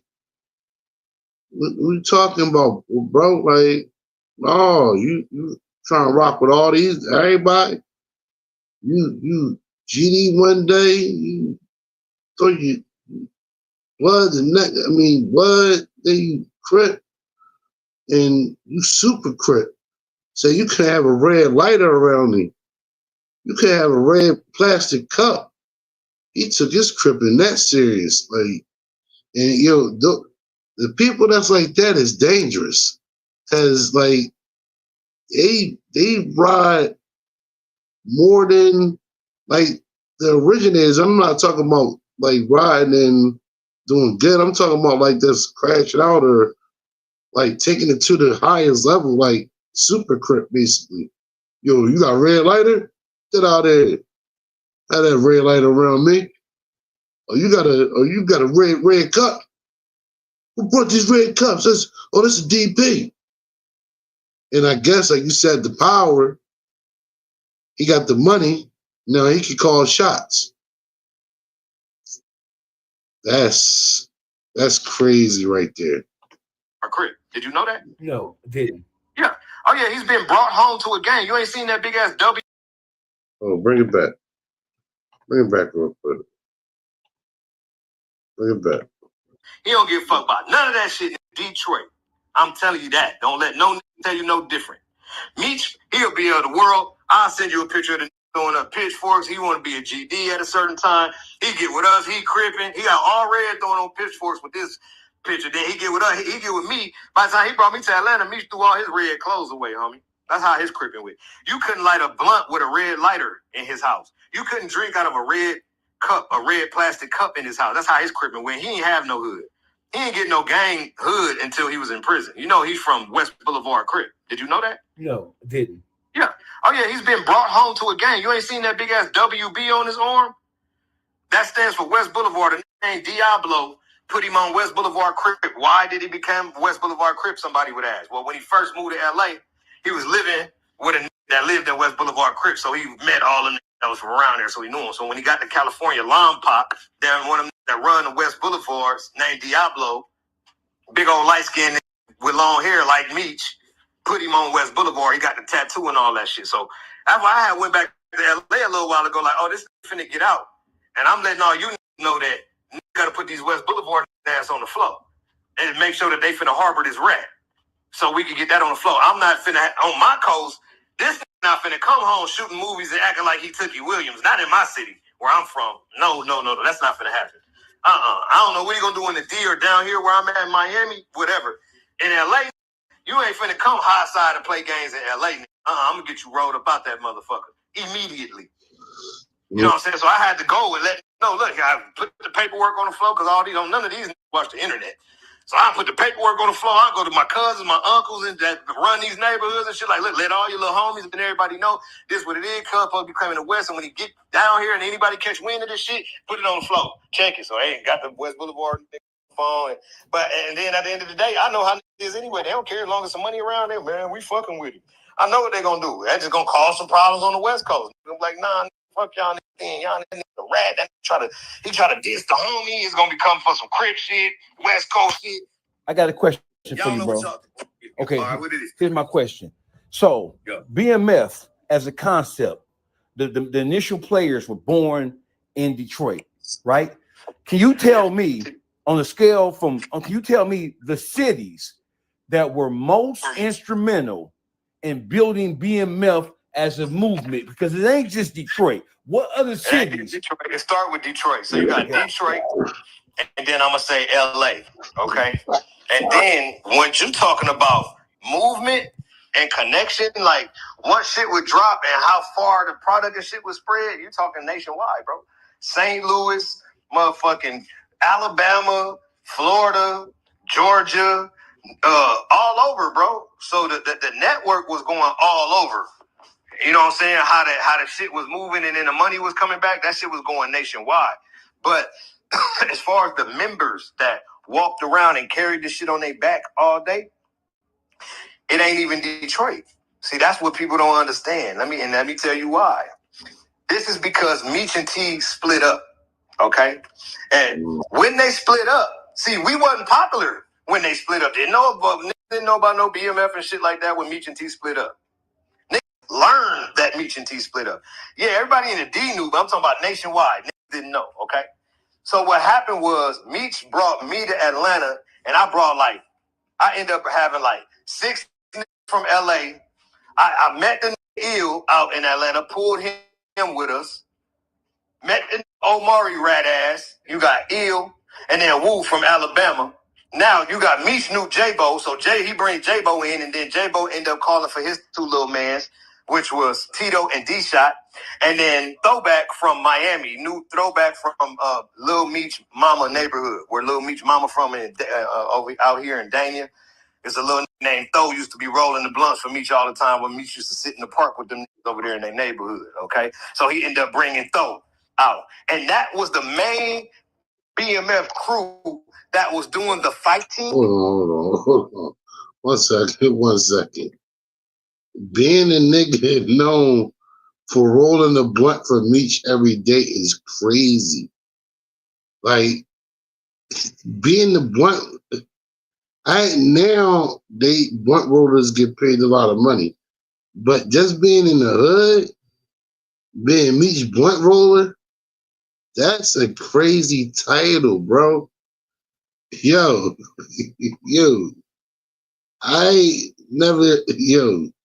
being Meech blunt roller, he said he brought him along too. Yeah, I know he brought him along. I need somebody to roll my L's, nigga.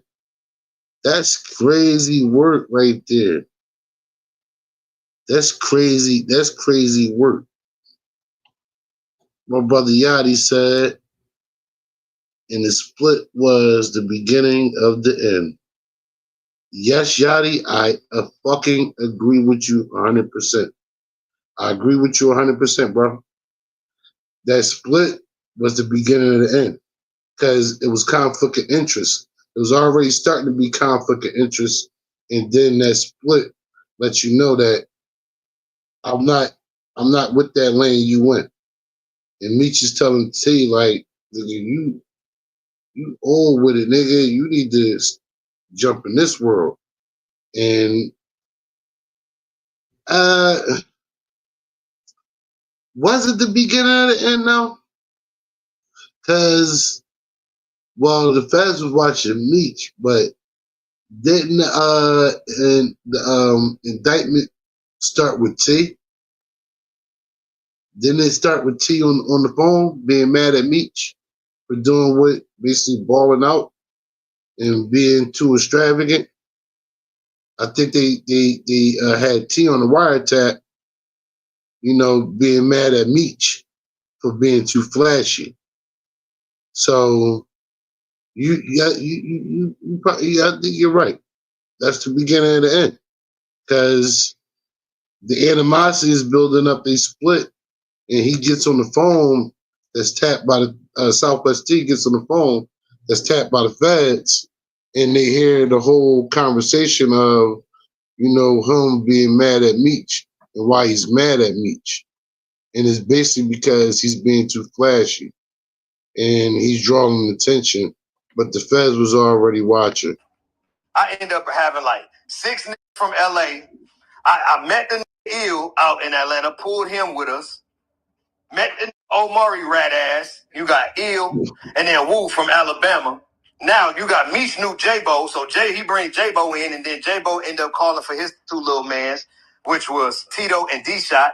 And then Throwback from Miami, new Throwback from Lil Meech Mama neighborhood, where Lil Meech Mama from over out here in Dania. There's a little named Tho used to be rolling the blunts for Meech all the time when Meech used to sit in the park with them over there in their neighborhood, okay? So he ended up... Dottie, who the fuck is Throw? Who the fuck is Throw? Who the fuck is Throw? I can't get past that part. Yeah, Throw. They used to roll the blunts for Meech every day. He brought him along. Yachty, if you know who Throw is, let me know who the fuck is Throw. And another thing, Yachty, what neighborhood were they in? Like, what section of the A were they in? Like, what part? Like, when he's speaking about, they sitting, outside and all that, what part of Atlanta is that? If you know who Tho is, let me know. The boy that was rolling the blunts for Meech. And what neighborhood in Atlanta where they at. Okay. Because during the series, I stopped watching it, but I think the series was Atlanta. Oh, all right, there's in fourth ward. My brother Yachty said, okay. So Thor was in the fourth ward rolling L's for Meech. Shout out Thor. You made it out the hood, man. If you gotta make it out the fourth ward by rolling blunts for Meech, you gotta do what you gotta do. Ended up calling for his two little mans, which was Tito and D-Shot. And then Throwback from Miami, new Throwback from Lil Meech Mama neighborhood, where Lil Meech Mama from over out here in Dania. It's the little named Tho used to be rolling the blunts for Meech all the time when Meech used to sit in the park with them over there in their neighborhood, okay? So he ended up bringing Tho out. And that was the main BMF crew that was doing the fighting, the shooting, and the... Okay, so the main BMF crew was basically stationed in the fourth ward, Techwood. Shout out to my brother Yachty. Like I said, he's definitely an Atlanta historian, but he's from Philadelphia. And at the time, he's back and forth while this is going on. So Meech and when y'all watch the BMF series, if y'all still watching it, and if they got to the part where they're in Atlanta, that's supposed to be the fourth ward, and they're in Techwood. We gonna take a deep dive. I'm definitely gonna bring my brothers in the live chat. That's why I want everybody to like, subscribe, share. And when you subscribe, hit the little bell notification so you can see when I go live. Jump in the chat, give your shout outs, promote whatever you got going on. Listen, I'm gonna show everybody love. Like I said, we building the family, we building the army over here at Chronic Conversation. But like I said, my brother Yachty, I asked him when he's talking about they sitting in the park every day. I was like, what neighborhood is that? He said that's fourth ward. He said that's fourth ward, Techwood. Is Techwood where Alpha Mega from, Yachty? Is that where Alpha Mega from, Techwood? Representing. T-Nim was in LA and Beverly Hills in the house just moving their bag. They wasn't out representing BMF. So once we start doing all that and making all that noise and all the shit would start going on, what T did was severed himself from BMF. That's where 263 comes from. Okay? Now, you ask, where the fuck does 263 shit come from? First and foremost, it comes from a tattoo right off of my arm. So the reason why I say 263 is because, and they don't even know why they say it, but it's because where I'm from in LA, we use the phone for all kind of different messages or whatever. 143 be I love you. Of course, 187 is murder. You know what I'm saying? So whatever your acronym is on the phone, you dial the three numbers. So BMF is 263. So I was getting a tattoo. I still got it on my arm to this day. I'm gonna take a picture of it and send it to you. But it's a gun. It's my arm holding a gun, right? And it says death before dishonor. And it says BMF on my arm. And on the drawing on the shit, he had BMF on the gun. And I'm looking at my shoulder, my neck, all these fucking BMF places. I got BMF on me. I'm like, bro, don't put BMF on the gun, bro. Let's put 263 or something. So it just don't say BMF, but it still mean BMF. So once we start going crazy and T and Meech was separated, T wanted to separate himself from what we was doing with BMF, so they started branding 263. They told everybody they're no longer BMF. Don't call them that. That's Meech. That's them in Atlanta. We out here. We doing our own shit. We 263. So all they T-shirts and everything, tattoos. They even got the weed company now, and they done built a big brand off of it. It's just not popular like what we branded as BMF. You know what I'm saying? He started as BMF, but he let go of it like right around, I would say, 2002.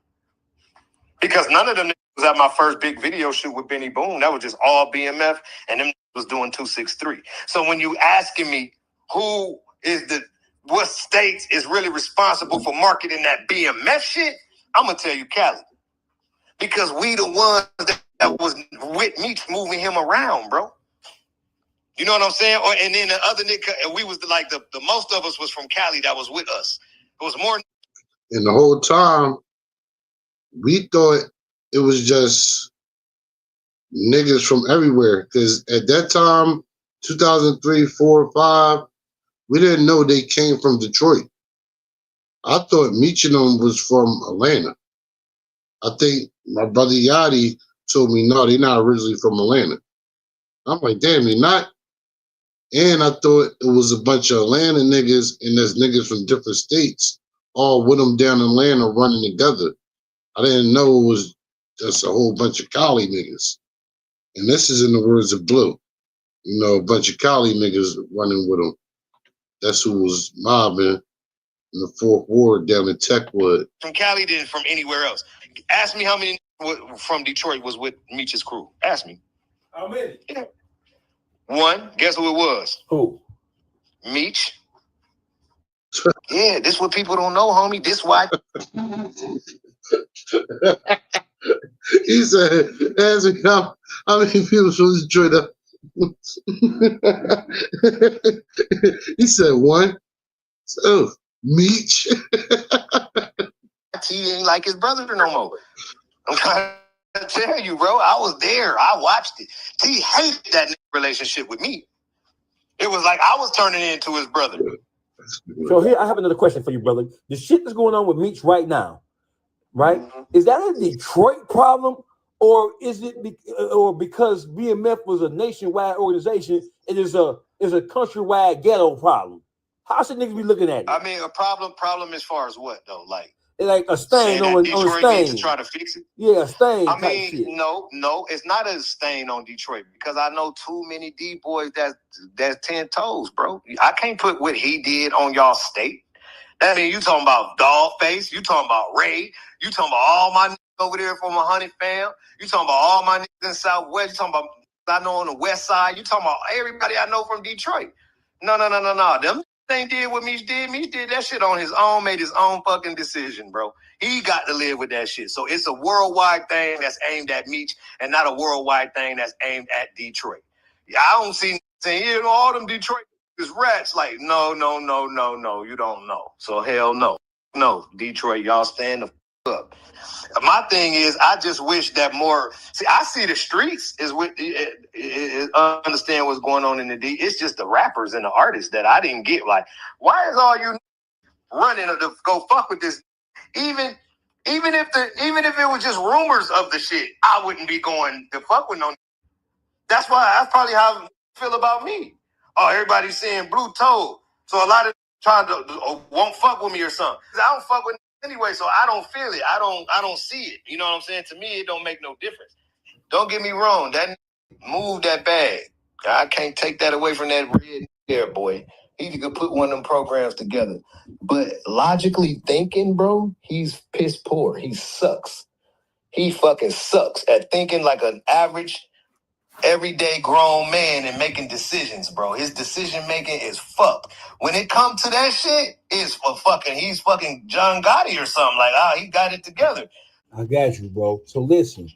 That's what I got to do. Say what up, dog face. Yeah, I see. It's happening slowly but surely, dog face. You one of the only, bro, that really, really stood up. Started to try to do it now. But like I told you the other day, before you did that shit the other night and came like that, how you came, you wasn't saying nothing, man.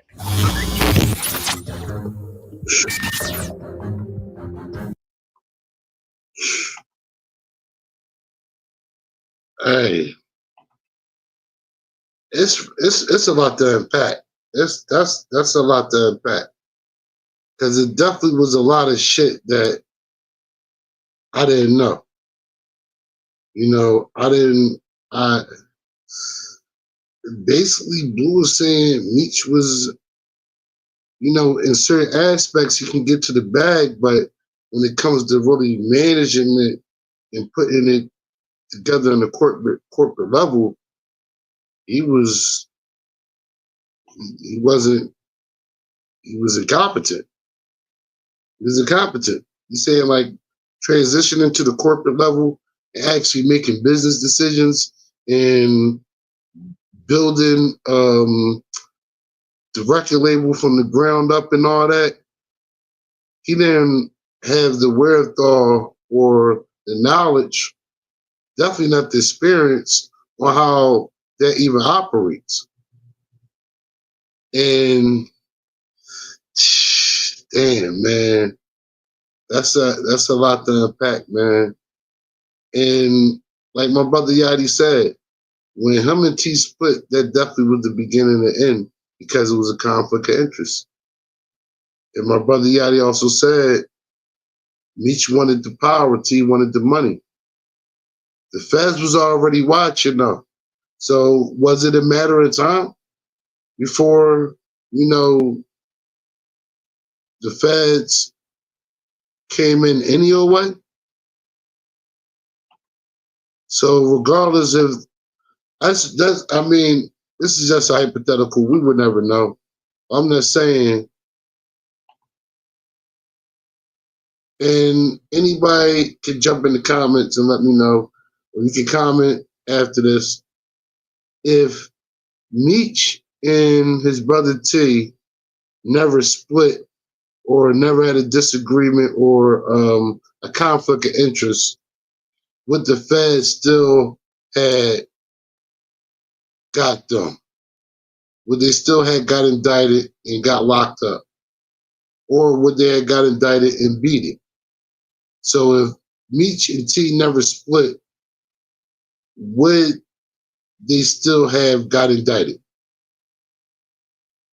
Because Blue said the feds was watching when he purchased the club.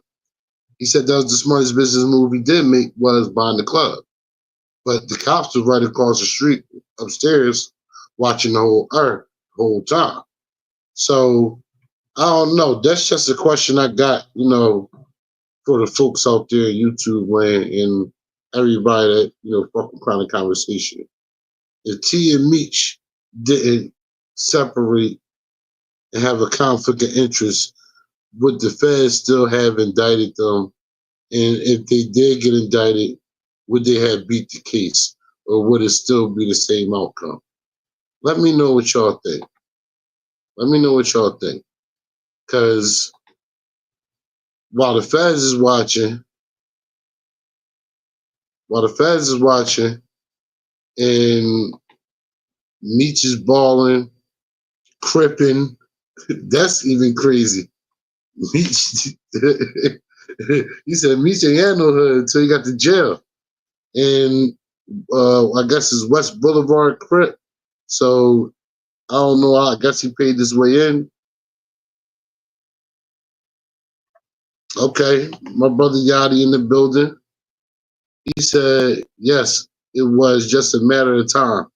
Oh, so you're saying, yes, even if they didn't have conflict of interest, the feds still were going to indict them. Now, do you think they would have beat the case or they still would have got basically the same thing they already got? Like what it was just basically wasn't just inevitable. Because if like he was saying, if the Fed was already watching, he didn't say what year, but I'm pretty sure I'll do my homework for the follow-up video, and I encourage anybody else to do their homework and fact check. I don't know what year he purchased the club, because Blue said when he purchased the club, the feds were already watching. Remember, Tammy is working for the feds in 2009. So I'm gonna figure that one out. When did Meech open up the club? We know Tammy started working with the feds in 2009. And we know the feds started watching them full time when he purchased the club. So what year did he purchase the club? We're gonna find that out. Because they was balling. They was balling. So the feds was definitely watching these niggas balling. Yeah. Yeah. Yeah. Oh. Yeah. Yeah. Yeah. Yeah. Oh. Y'all niggas know y'all some haters. Y'all niggas Yo, yo, you fucking see that? Nigga had a fucking elephant. Nigga had a. I don't know. I know y'all probably heard the story. All right, so hold on. My brother Yachty. Good looking Yachty. That's my brother for life. Love you, bro. He said he brought the club back in '05. Okay. So all right. Meech buys the club in '05.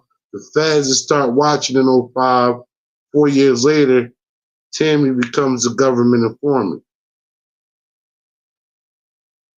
And 2 years prior to him buying the club and him watching, in 2003, Blue Da Vinci is fucking with Tammy. So that's the timeline right there. Now, I know y'all remember the story. I don't know if y'all remember the story. Meech had one of the greatest parties in the world, and he had like his name and bright lights, and the nigga had tigers in the cage. But you see right here, like they was really balling. Motherfucker had a fucking elephant, man. They had a fucking elephant. They had a fucking elephant outside. So much money niggas get. Damn, damn, oh, damn, damn, damn, damn.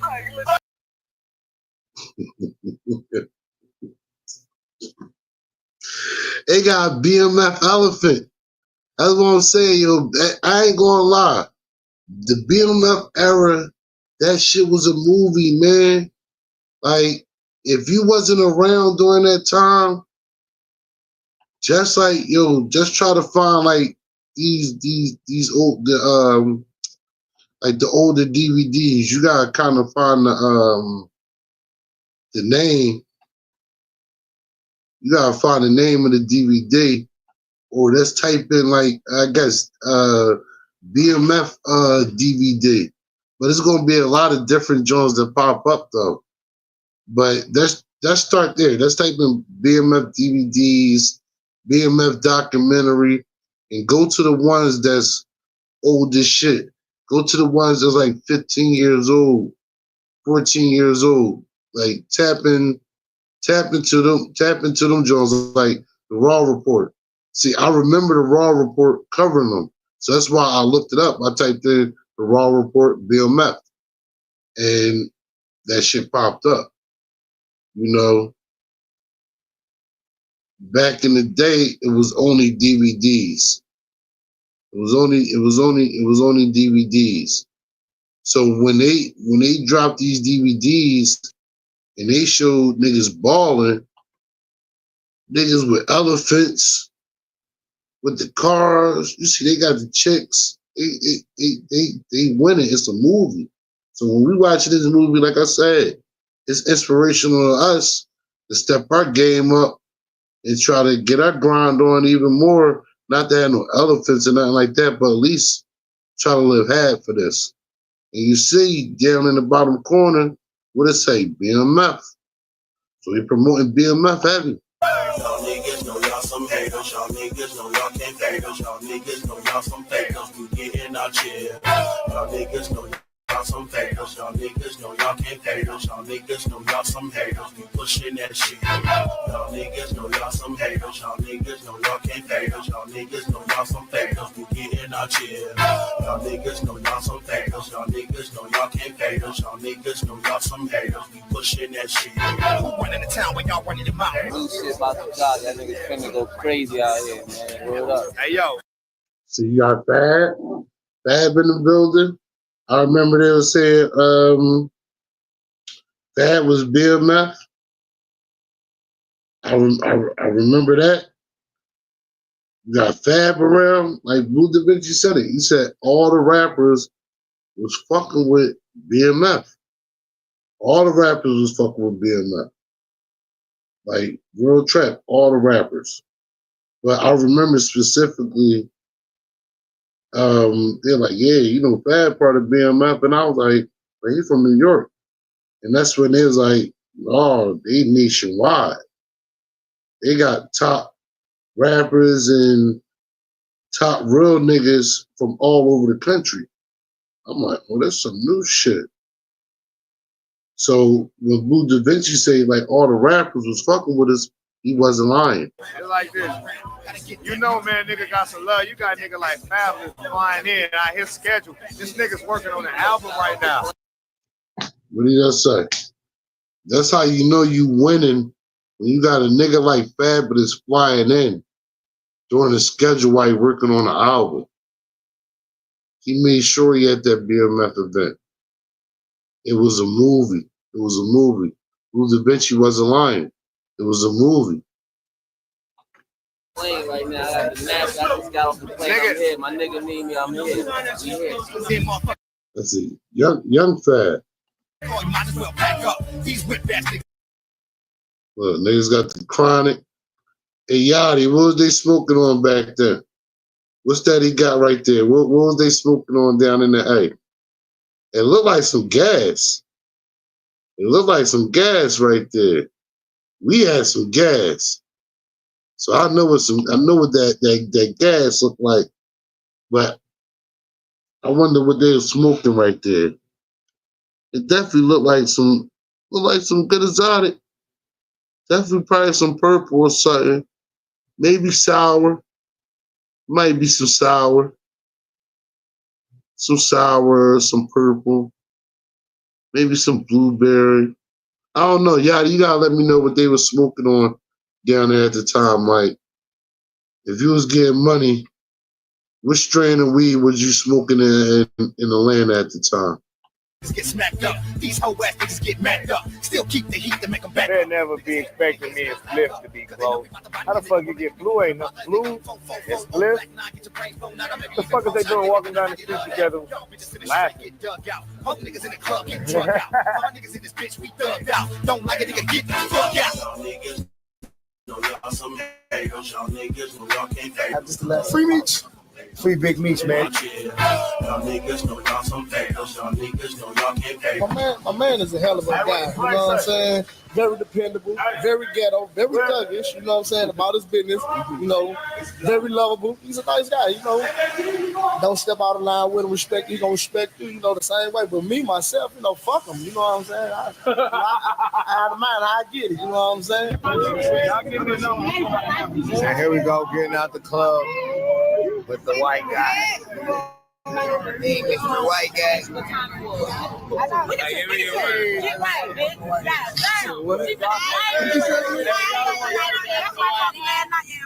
The white guy. Check it up with the white guy. Hey, that ain't a white guy. I'm just out here in the fucking back home. The white guy.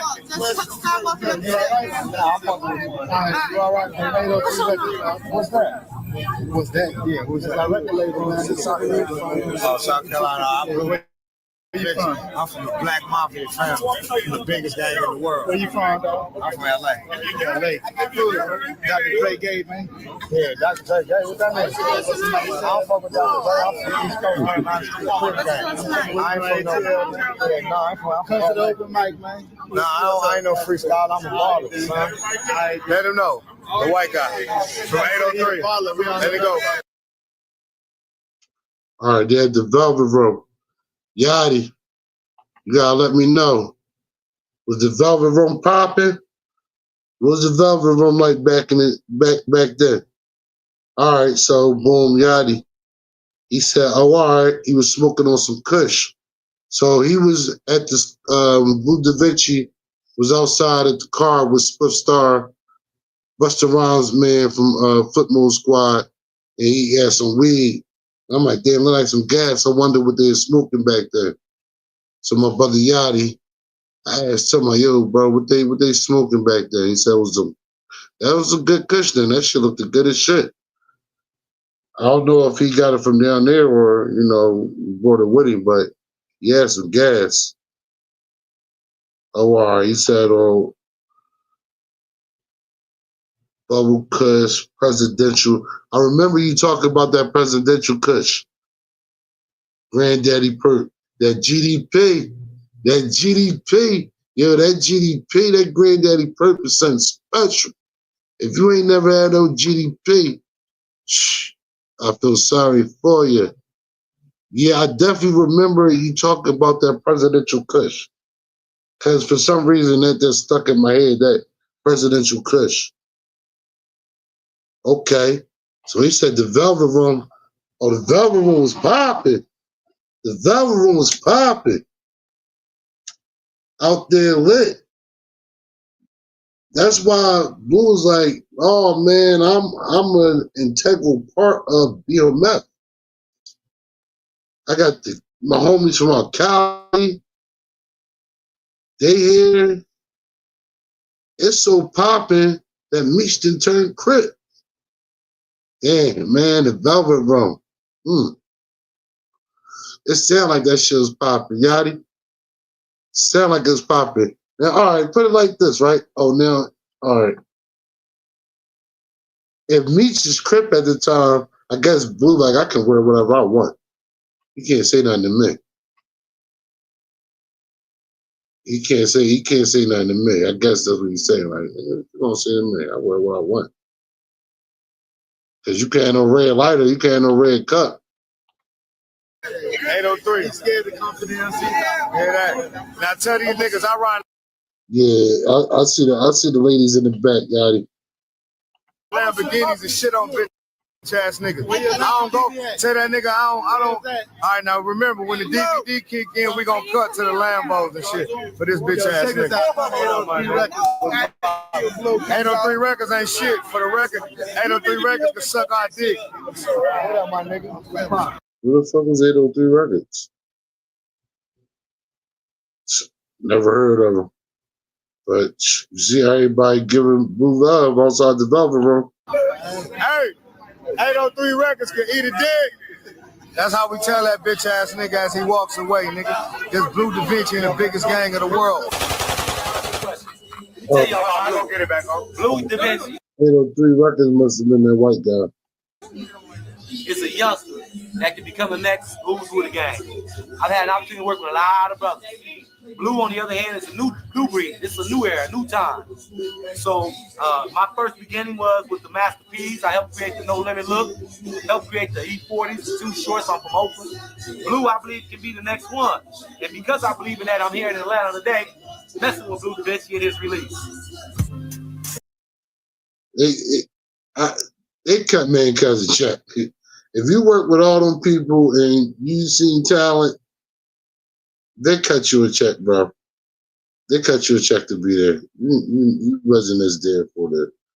You wasn't there because of the raps. You wasn't there because of the lyrics.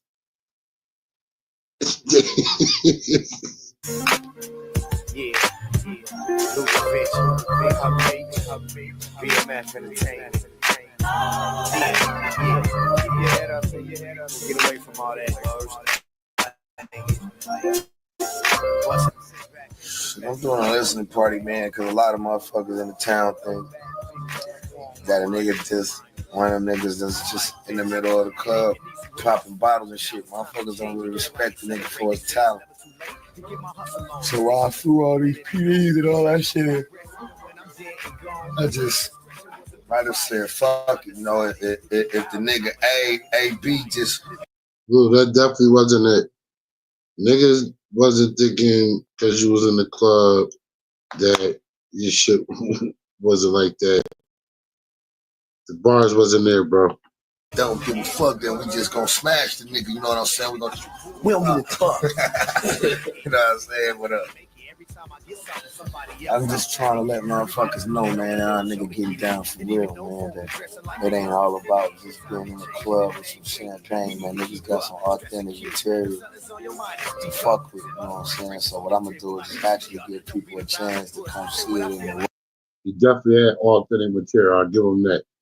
One thing, I might not like Blue Da Vinci as a rapper, but I will give credit when credit is due. He definitely was authentic. He was original. He was himself. He brought his own flavor, his own style. He brought him. He brought his vision to the screen. And to this day, we know who he is. It might not be for the raps, but I think he was a good showman. He knew how to put a product together. I think if he had some up and coming artists from Atlanta like that, he might could have managed. Like he could have did something like that, besides rapping. But he definitely was original, and he put out a good visual product, and he definitely promoted the shit out of his material. Raw, right there was created that and kind of put him in the same atmosphere that I be in, you know what I'm saying? So I thought it would be a good idea to do that. So, I'm gonna do that. Cause I had a party later on. Had a party later on tonight.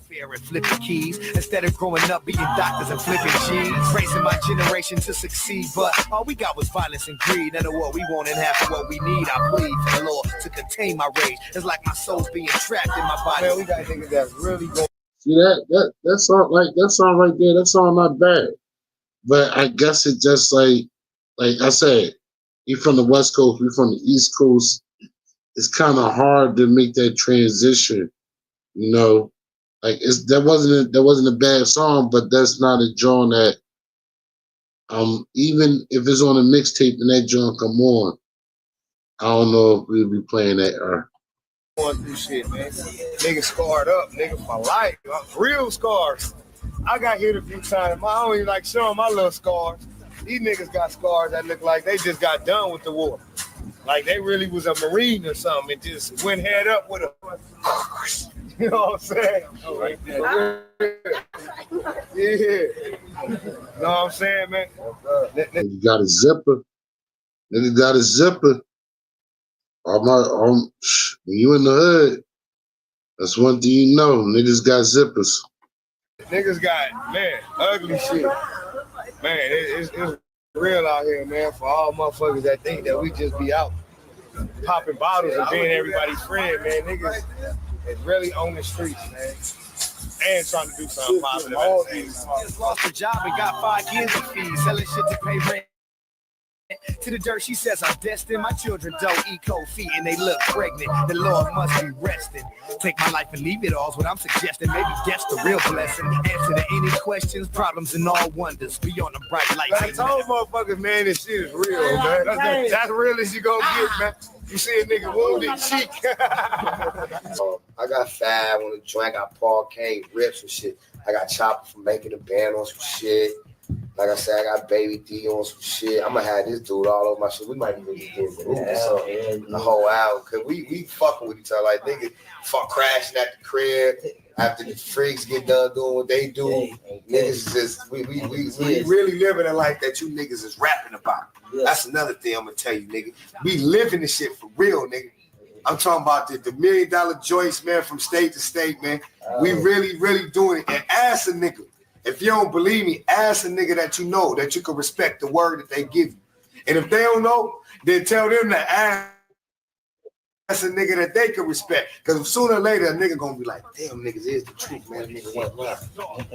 And we live in that. Look, I'm gonna say this. If he really could rap, like if he really had bars where the East Coast niggas respected, like, yo, that boy down there, he might be from the West Coast, but he really rap. Like, we gotta respect his lyrics, and he got some banging ass songs we fuck with. If he was able to rap and have bars, he would have longevity in the music industry. Because he is right, he had everything. They were living the life of the rappers without having no deal. So if he could rap, they would have sold 1 million copies on the streets. It would have went platinum easy. And then Meech probably could have got an 80-20 deal like Master P or a 90-10 deal like Baby. I think that was the goal. Get it popping, sell the records, then go to a major, say, look, I went platinum on the streets. Let me get a 90-10 split like Cash Money, or at least an 80-20 like Master P. But nobody's buying the product. So at the end of the day, the labels ain't doing it. Going to sleep, waking up, smoking it, drinking it, eating it, getting fat, trying to work it off. And we do it. So who else I got on that shit? Young Jeezy. From down this way, man. I got I got niggas from back home, man. From LA, I got Spade. My nigga, I'm always keep on. Don't nobody know about Young SP the Super Pimp, but you will, don't trip. They let me get on. You definitely know. I got S-Class on the album. He's singing, he rapping, he producing, he doing all kind of shit. He's very talented. He's also a part of the Black Mafia BMF entertainment team. Let me see. But see, and I could be lying though, so don't just be looking for my album like, oh, I'm looking for this person, because there ain't no album done. I just got a gang of songs. I don't even know if the album came out. I ain't even gonna hold you. I gotta look it up and see if Blue Da Vinci album even came out. I don't think the album came out. With these people, I might don't never even release no album. I might just keep putting songs out. Like he got another single. People don't even put singles out no more. He's got a single. He's got another single. They're just wasting money on fucking singles. Fucks wrong with these guys. Single here, single. He was ahead of his time on that, because it's dropping them singles. You see what motherfuckers do today. Drop them singles, you popping. Yeah, man, I'm gonna do it like that. But let me see what else I got, man. I know I got more than that. I feel like I got Rich the Factor, Russian Roulette from Kansas City boys on my shit. You know, I got I got some people, man. I got a few cats, man. You know what I'm saying? There's nothing to go get Puff, and I don't got him yet. But that's dude, man. So that's a phone call. That's like at the end of the day. So you know, telling Puff, like, don't Puff, I just focus on that. But I'm gonna get heavy up top too. I got to get down there back in Brownfield and the Cephalo's and fuck with Buck. And it's the Rain Wonder, no relation to Stevie. And no one can't be in the Haitian, but I'm on probation. And I got to get, who else I'm going to get from up there? My nigga OC, I'm fucking with from up there. Who else I'm fucking with from up top? My niggas from up top, real thorough niggas. You know what I'm saying? I'm fucking with Bleak. You know, I fuck with Bleak. You know what I'm saying? And I'm fucking with anybody else from out there that's real. You know what I'm saying? You get that bullshit, so you think they had. Damn, Blue, you ain't want to come rock with Philly? That's cool. That's it.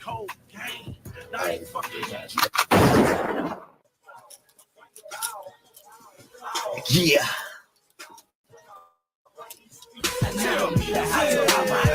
Motherfucker, I'm CTE.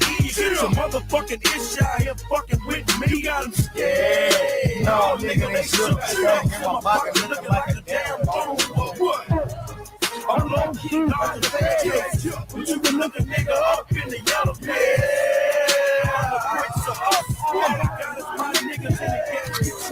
Project, man, this is a double single right here. Okay. Which is a single for the West Coast, which is featuring E40, and it's a single for down south.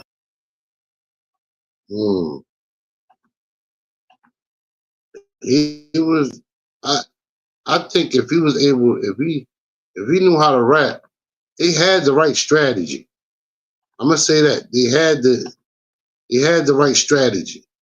BMF had the right strategy, but the street shit and Meet Your T not saying eye to eye, the feds already watching it. I think it was eventually gonna crumble. It was like a house of cards for real. Like Ed Jones, it was fragile. It was a great idea, great strategy. Like Blue was ahead of his time. Like, no, I might not even drop an album. I might just do all singles. Single. He was ahead of his time.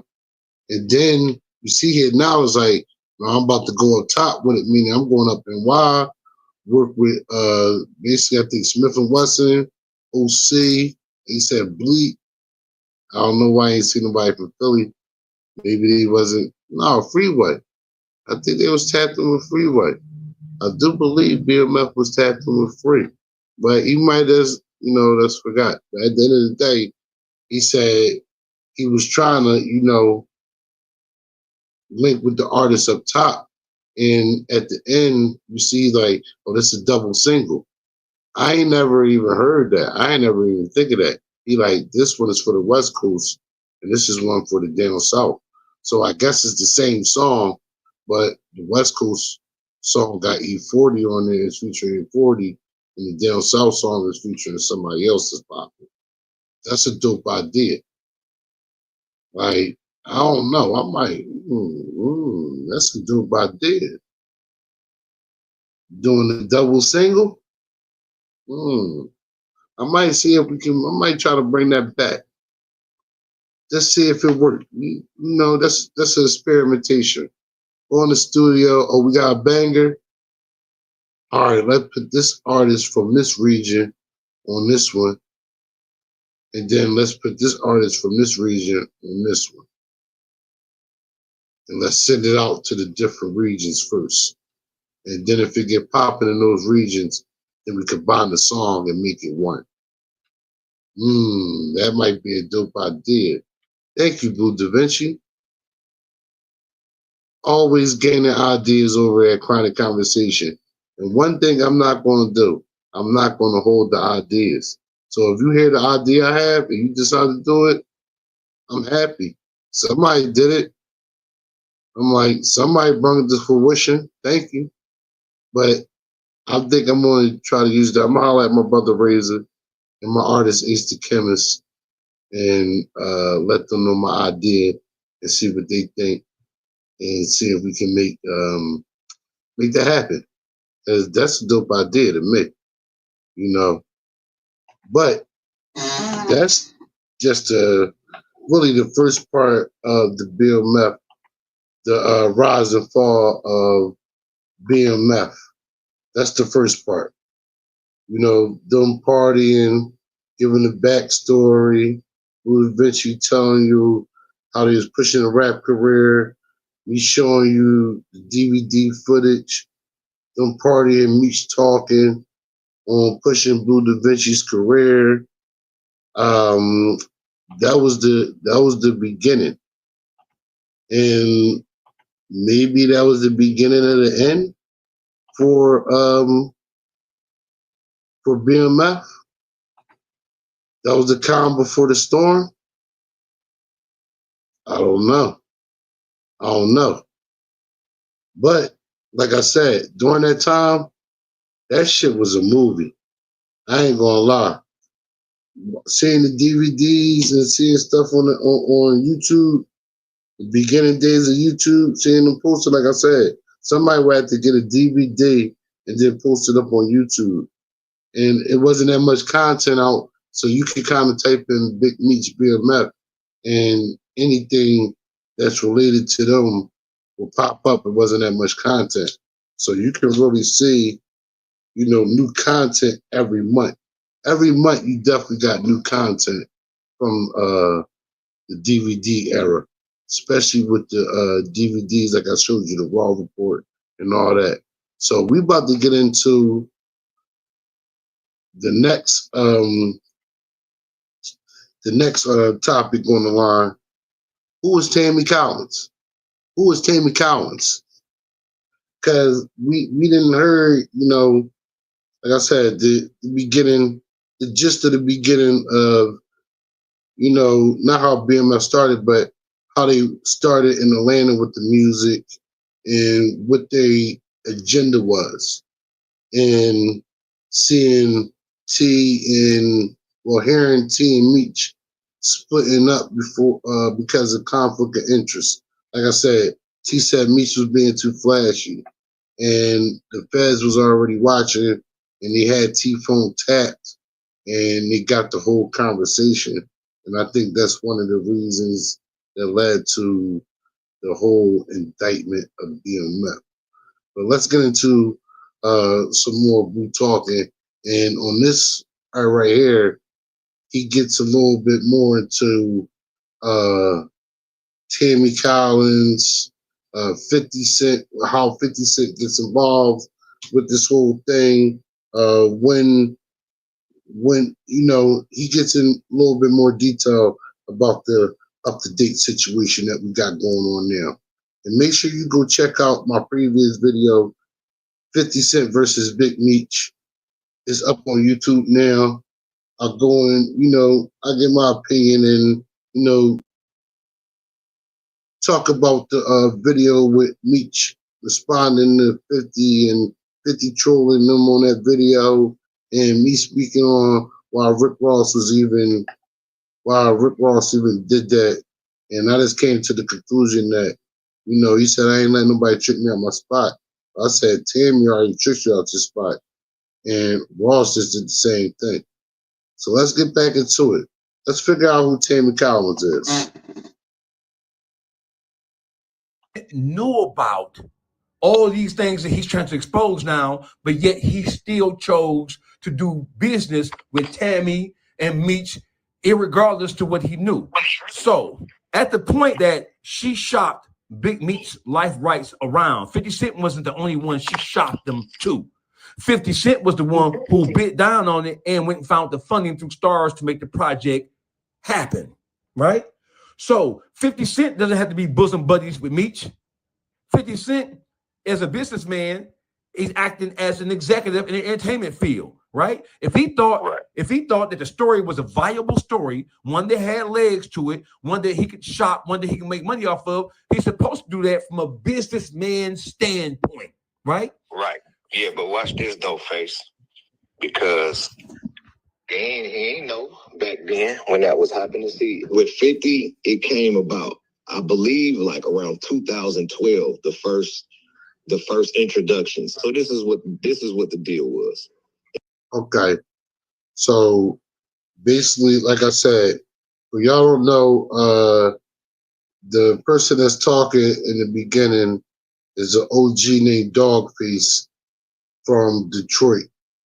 He's one of the former major kingpins from in Detroit.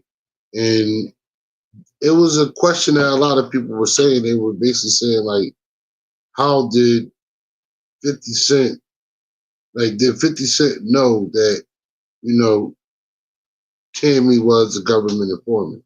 So that's why Blue Da Vinci is now going into when Tammy basically came into the picture and how this whole thing came about with this whole situation. Everybody knew that I dated this girl on the street in 03 and 04, right. Okay? Because he ain't know back then when that was happening. See, with 50, it came about, I believe, like around 2012, the first introductions. So this is what the deal was. Everybody knew that I dated this girl on the street in 03 and 04. Right. Okay. This is years before she became an informant or any of that. She was just a regular chick, my older chick, or whatever. Okay. Right. I would not have her around the guys. Like in the clubs and stuff while we was out active. I got all these girls outside in the streets. I deal with all them while we clubbing, and when I'm ready to go home, I'll call Tammy and have her pull up at the crib, and then she'll come spend the night and be at the crib. Meech had another house he lived at, and like me and my people, we all stayed together, like at this time, okay? So Meech didn't have a relationship with her. She knew who Meech was, of course. He was Meech, and that's my big homie, and she my bro. But she didn't have Meech's number. She wouldn't call him. They don't know each other like that, okay? It wasn't until we all went to prison.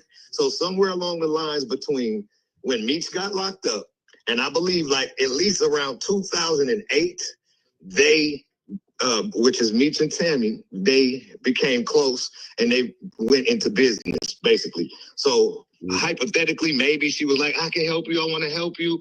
What could we do? Get a movie. So from my understanding, this shit didn't start from trying to get Meech out of jail like that. It started from trying to attain the movie. Okay. So this is where Cuff comes into play at, because Cuff was the first one that was riding around with Tammy trying to get Meech a movie deal. Okay. How do you know that, Blue? This is how I know. Because in 2013, I had a blue Bentley, right? Wow. So they shop in the movie, and Cuff is helping her shop the movie around, and at the end of the day, he put him in jail. That's crazy work. Right? And Cuff would come to Atlanta, and I would let him hold the Bentley so he could ride around because I knew he was trying to attract the deal for me. So, you know, he needed to look good and all that. So he would take the Bent, boom, boom, going to do it. What I didn't know is that he was going to pick up Tammy in my Bentley and ride around and go meet people to talk about Meech's situation. Now, in turn, he ended up landing a $25 million deal for Meech. Don't know. Cuff is the first, and Cuff don't even really be saying it like that. He's more on the illegal part than this legal part. So Cuff had, I believe it's MC Hammer's brother, okay? You look this guy up. He had him, he secured through him a $25 million for Meech's project. Was the first money that I ever seen come to the table for Meech's project, okay? But now, watch, this is where the shit get crazy at. If you do your research, you will see that Tammy secured the life rights initially with Morgan Creek Film Company and L.T. Hutton, the film producer and music producer, okay? She signed the life rights over to him, and they paid for it, $70,000. How do you know this, Blue? Because you know Blue is a fact. I don't speak unless I have facts or paperwork or something to support what I'm saying. So this is how I know that. Because if people know this, they know that I was in the movie Tupac. I played in that movie Tupac. I got killed in the, did I get killed? No, I didn't get, yeah, I got killed. I got stabbed by Chauncey from Menace to Society. You know what I'm saying? So when I was on set, my first day on set, L.T. Hutton called me to the production office. When I get to the production office, he like, man, I'm sorry to tell you, man, but we ain't gonna be doing the BMF movie. And I'm like, damn, I'm thinking I'm gonna be into this shit because LT, my man, and he got his hands on the movie. He like, nah, man, there's some bullshit going on. And whatever it is, Meech, it's like, fuck LT, we running with 50. And I'm like, what? And he like, so, well, they were losing their life rights, and Afeni Shakur, before she passed, bless her soul, was threatening to take the life rights back and produce the movie on her own. So that's why they hurry up and rushed into the production on that Tupac movie.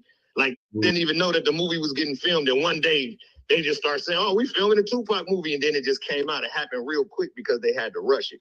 Well, when they rushed it, the Jew that was at the table with him didn't have his $15 million to put in with the film company. So what did they have to do? They had to cut him out, and they had to go find somebody else to put the movie in, to put the money in. But when they cut him out, Tammy and him and Morgan Creek, LT Hutton was already at the table trying to get the BMF shit done. So what they did was said, and don't got to worry about Morgan Creek. We gonna run with 50, because 50 had a deal with the Jew.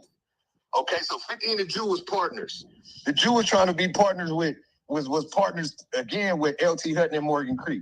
Once LT Hutton and Morgan Creek cut the Jew out of Tupac, the Jew and Tammy figured they're gonna just take the shit to 50. How could they take it to 50 without it being illegal? Okay, because they had already sold the life right. Okay, this is how. Meech them motherfucking called and threatened. If LT got a problem, tell him get at me. He did one of them moves. So LT was like, bro, I ain't even with none of that shit. It's 1,000 gangsters I could do movies on, bro. I'm just leaving that shit alone. I was just telling you we ain't doing the movie no more. So now you got Tammy, the Jew, and 50, and they got their hands on the movie. But when it started going official, I was with Birdman. I think it was like 2017 or 2018. Because it was after me and Meech stopped talking, and I was with Birdman every day. I'm in Beverly Hills with Birdman, and I seen the shit come on, went viral, that 50 Cent had the movie, and I did a post. And people could look this post up. I was like, it don't matter who do the movie, it's only one way to tell the story, blah, blah, blah. Thought I was coming at 50. He definitely did. 50, I wasn't. I was just making a point. You know what I'm saying? I'm not saying he was coming at 50. He definitely did put up the post. I remember him posting that. Because in my mind, I'm like, he has to be in the series. He's an intricate part of BMF. So that was like 2018. Now, this is where the shit get crazy at. We know from paperwork, 2010, the investigation with Meech started, right? Right. 2009, Tammy Cowins became a government informant, right? Right. Because the paperwork says when Tammy Cowins, when CS1 became a government informant, she was and had been a longtime friend of Demetrius Flannery. Okay, so they was already cool and they had already been friends for a long time, is what the paperwork is saying. But it wasn't she wasn't no informant yet. She didn't become an informant until 2009. Some people be like, "Oh, Blue, they said that was your girl. She was a rat when she was your girl." No, the fuck she wasn't. She was regular. She didn't become an informant until 2009. I fucked with her in 2003.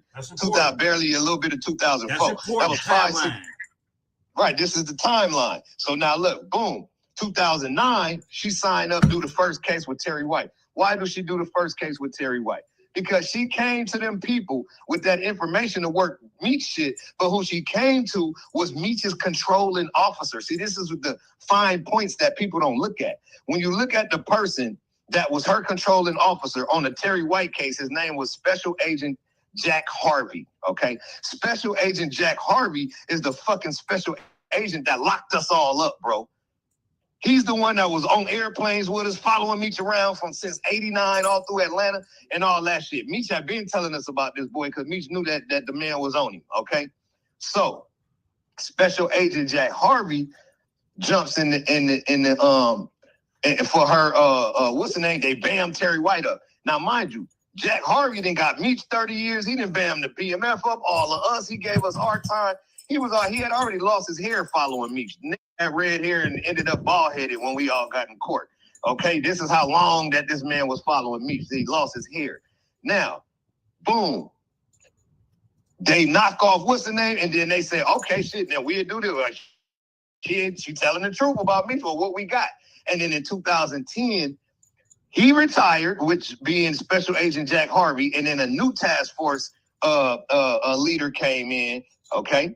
So 2010, this shit with the Mexicans started because Meech met the Mexican in jail, and they came up with what they, the little move that they was gonna do. And once the Mexican got out, it's time to put the play together. So they got to search, when did Suarez get released from prison? Because whenever Suarez got released from prison, that's when the wheels start turning all the way. That's when they start linking Suarez. They trying to get Suarez to do some investments or some shit like that. But him and Meech had already hollered. So now when the bitch is in the car with the agent, and I wonder if one of those guys. I wonder if the guy with the glasses is Suarez. And she get on the line with Suarez get the kicking. Man, somebody want to buy some pills, and then the agent is sitting next to her in the car. He like, yeah, tell him yeah. And then that's how they engulfed into the shit. Okay, and then got it popping. So then once they, planned what they planned and did all that, she had all the phones hooked up. It took years for the shit to happen. And then once it happened, they snatched cuff and all them up. She was fucking the agents. When it came out in court and they put her and the agent on the stand and they discovered the infidelity, they had to throw that case out, bro. So that's why Meech didn't get out. If motherfuckers really pay attention, in 2018, it went viral on the internet that Demetrius Flannery was coming home. He was supposed to be coming home in like March of 2018. It was all over the internet. It was everywhere. People be acting like they don't remember this shit. But it already went viral that Meech was supposed to come home. They remember. That's why this conversation is so important. This is not a traditional Blue Da Vinci interview on this shit. Nah. This is a timeline fact-finding situation because there are not many people who know all these components because Tammy was your girl once upon a time. Not only was Tammy my chick, because that has no bearing over it, because she wasn't my chick when all this shit happened. Right. But not only that, bro, I was one of the closest to Meech, bro. I lived with him. You couldn't say damn near nothing about me to that. He'll get on your head. That's my man. You know what I'm saying? So I know all the shit I know the shit that his brother don't know. I know the shit that people don't know because I was there with him. And my friends, they know what I know because we was all there together. My friends just don't be on the internet talking. They was already working with them people, so they couldn't have me involved with nothing. What if I found out and caught the paperwork like I end up getting? And then I chose to go against Meech and expose him in the middle while we doing business together. Who's better than the person you with every day doing business? I mean, fucking with every day doing business to expose you. So what he had to do, bro, was cut everybody off. That's why no BMF members was involved with that TV show. On set, off set, all them people that was coming to that Yo, he got a point. He got a point. It was no I just figured, I just assumed that people were still locked up, like the integral people besides him were like locked up. But like you said, there were no BMF people a part of none of the making of none of this. It's just really, I guess, Meech, Tammy, Stars, and 50. Let's continue. That BMF premiere party and shit, 98% of them people, bro, was not actual fam that was with us out there. There's people that's connected to us, friends and family of actual members and shit like that, or homies that we know from the street that's not being affected by the sides that you got to choose was going to that shit. But when you look at like Blue Da Vinci, Bull, motherfucking Big Cuz, or Ill was locked up, Baby Blue is dead, Tito, D-Shot, none of these people was there. And these is all of Meech's crew. So none of Meech's crew was there. It was his mom, his family, his son, a bunch of that we didn't put on that's not actually BMF was around that shit and doing that. You dig what I'm saying? Okay. So my next question to you is this. This is most important. What year did you have a conversation, as you previously reported and told it in other interviews? What year did you inform Big Meech that Tammy Cowins was a snitch? Listen to this part closely. 2017. So in 2017, I was on the phone with dude. This is the last time I ever heard his voice personally. Okay. We on the phone, regular conversation, big homie, little homie shit. We just talking. And I had my man Tone with me over there, another dude. He from New York. He from BMF too. And he was like, man, ask me what's up with the TV show shit. And I was like, oh yeah, bro, what's up with that TV show shit? He like, oh, we doing it. He like 50 doing it. He like, y'all don't be saying shit to 50 get to had a, you know what I'm saying, bothered and don't do the shit. He like, but I gotta wait to holler at Tammy to see where we actually at with the paperwork. And when he's mentioned her name, see, I had been talking to him and I had the paperwork, but he was on a jail phone for a long time, so I wasn't mentioning nothing. You feel me? He didn't have no private phone, so hey, he was on the regular jail phone that's being recorded, so I wouldn't bring none of the shit up. But when he mentioned her name, I automatically just was like, bro, you ain't heard what's going on with her, but she got your name fucked up in all this paperwork. And he was like, man, I heard some shit, but whatever it is, it ain't got shit to do with me. Stop right there. Stop right there. Right there. Right there. Right. So when you asked him what's up with the movie / series, whatever it wanted to become, he told you, yeah, we doing it, 50 doing it. Y'all don't be sweating him. Don't be trying to press him going to do his thing because, you know, he's temperamental, basically, and he might not. Yeah, don't scare him off from fucking with it. Like, I got the shit, so, and let it happen. And then he said, yeah, on Tammy, but means Tammy is spearheading this shit for him. So did you know at that point in time in 2017, did you know that Tammy had LLC, the BMF? Yeah, I've known that since 2000. I've known that since 2014. Okay. That she owned the company, that she worked for him, that she owned the life rights, that she was shopping the deal. Remember, I'm in the streets. I'm seeing everybody and talking to everybody. So, yes, I knew everything, bro. Okay, so when I was talking to him, I knew he had worked. I knew everything already. I just was, me as chestnut checkers. I'm trying to play the shit, see how the shit playing out, see what's really going on. But I ain't finna go. I wanted them, bro. I want to have all the information before I make a move, bro. What year did she launch the conspiracy with the DEA agent to bang Cuffy? What year? 2010. 2010. The year after they gave Terry White the time. Oh. So 2010 is when they started the Big Meech investigation. Okay, so my next question is, but was Cuffy a beloved member of BMF? Hold on. Before you get into that, like you said, Terry White kid was first. She got paid $50,000 for sending Terry White to prison. She got paid $50,000. Remember, Blue Da Vinci said she became a government informant in 2009.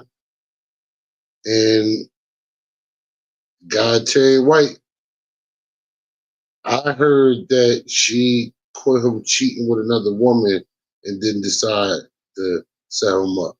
So I don't know if it's that or she was just like, it was like, oh, we need you to bring somebody in. She's like, well, we're going to get him. And at the end of the day, he got convicted and sentenced, and she got $50,000. This is Tammy Cowins back in 2010. This is how she made her first 50 bands, sending a black man to prison. Magic, Cuffy's brother, was actually the beloved member of BMF. Now, Cuffy would have been a beloved member of BMF as well, but he was in prison. So while we was on the street doing all that shit, Cuff was in jail. Or right before he went to jail or whatever, Cuff got out. You see the picture with Cuff and Meech in the Rolls Royce. Right. So the Rolls Royce it was 2004, okay? Because that's when he had that Rolls Royce down here in Miami. 2004, Cuff was out. Okay, I don't know exactly what year he got out, but I know in 2004 he was around us. And of course, he's going to be considered to be BMF. Was he claiming BMF? No. I've never seen Cuff in my life say he's from BMF, ever. I don't think he'll say that shit to you. Okay, but in consideration, he's one of the first when Meech came up that was involved with getting that paper together. You know what I'm saying? Or helping me or doing whatever he did to bring that money to the table, okay? So in all consideration, at the end of the day, yes, he would be considered to be BMF. But you got to remember something. BMF was never something that was supposed to be marketed. It's not supposed to be an urban household name. BMF was a fucking an illegal situation, okay? It wasn't until Meech and his brother separated and Meech brought me to Atlanta, and I started bringing all my friends from LA to Atlanta, and he made his own crew outside of him and his brother. Then we started calling that crew BMF Entertainment because it was supposed to be the record label and not no drug team or no illegal shit. So now my record label was BMF Entertainment. When I first signed to Meech and T, bro, their company was called Stomping Ground Entertainment. They was not promoting no BMF shit. Wasn't even supposed to know what BMF was, bro. This is the whole big thing. What was supposed to be marketed, bro, was Stomping Ground Entertainment. If you look in history and look at all my first shit with them, I had a record with Too Short called Addicted. It's on Stomping Ground Entertainment. Me, E40 and Ooey, we still here, still rolling the hood. If you look at that, that wasn't BMF Entertainment. It was Stomping Ground Entertainment. That video with Fabulous in it, E40 in it. When you go back and look at my shit, that was Stomping Ground. There was no BMF. It was a BMF, but it was quiet as kept. Meech and all the older that he fucked with, he's like, yeah, we BMF, but don't be saying nothing. We don't want people to know. Right. When it don't exist. It exists, but it don't exist. It exists, but it don't exist. Yes. But when them fell out, see, people was already hearing BMF because we was still moving around deep. When it was Meech and T together, we would be deep out spending money, still like the same shit. Not as big as it was when we did it, but at the beginning, they was still doing basically the same shit. So knew, oh, that's them BMF. But they was promoting Stomping Ground Entertainment. So that was kind of cutting from saying BMF. Like, that was quiet as kept, like a secret society. It wasn't until the separated. And we all in LA and Gardena.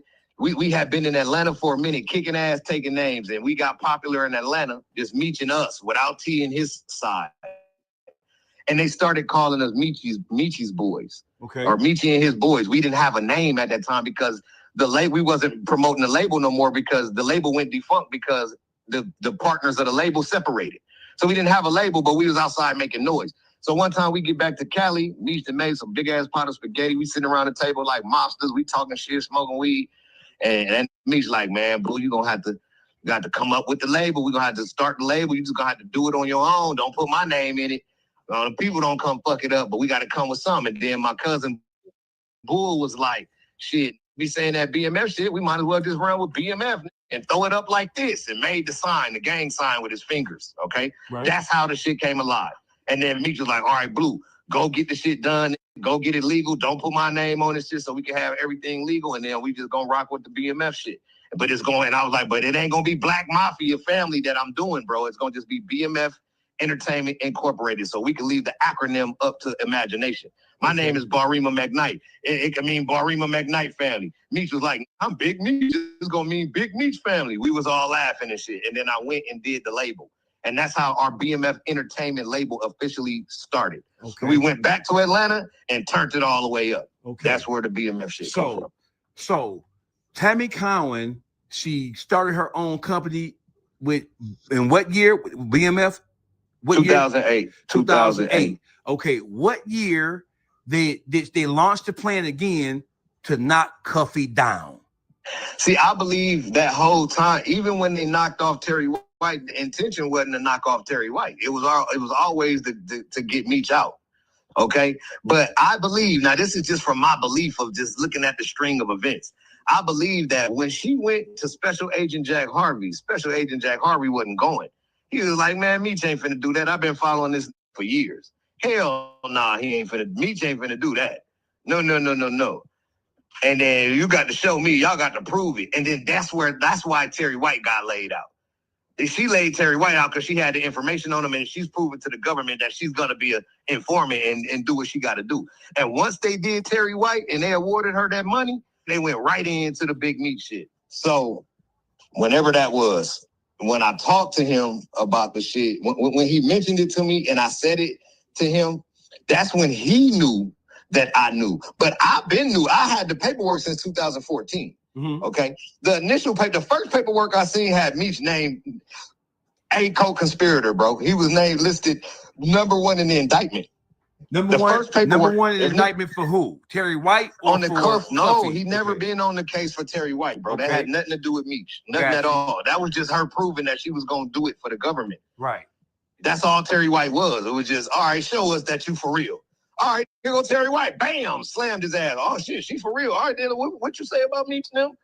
Right. And then they went on with the Meech shit. Okay, I caught the paperwork in 14. So now I'm like, damn, but mind you, I'm still, when Meech wasn't in the hole, because you got to remember, this is the only I know in federal history that ain't stabbed no and been in the hole for 80% of his prison bid, bro. Go to the hole for a couple months and then be back on the yard, or you know what I'm saying, whatever. If they too bad, keep fighting, keep fucking up, they'll send you to another yard.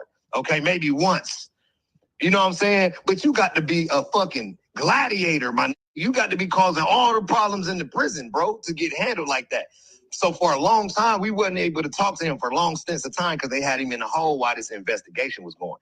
And then 17, though, is when he mentioned her name, is when I exposed that I knew about the paperwork. And once I exposed that I knew about the paperwork, he cut me off. So he never spoke to me again. So I had his son. Watch this. Hold on. Let me just land this part. Right. I had his son, after I told him about that in 17. Lil Meech was still like my nephew at the time. So he would be coming to my house and shit after school sometime and shit, just kicking the G or whatever, right? So I called Mimi to my house. We call him Mimi. I called Mimi to my house.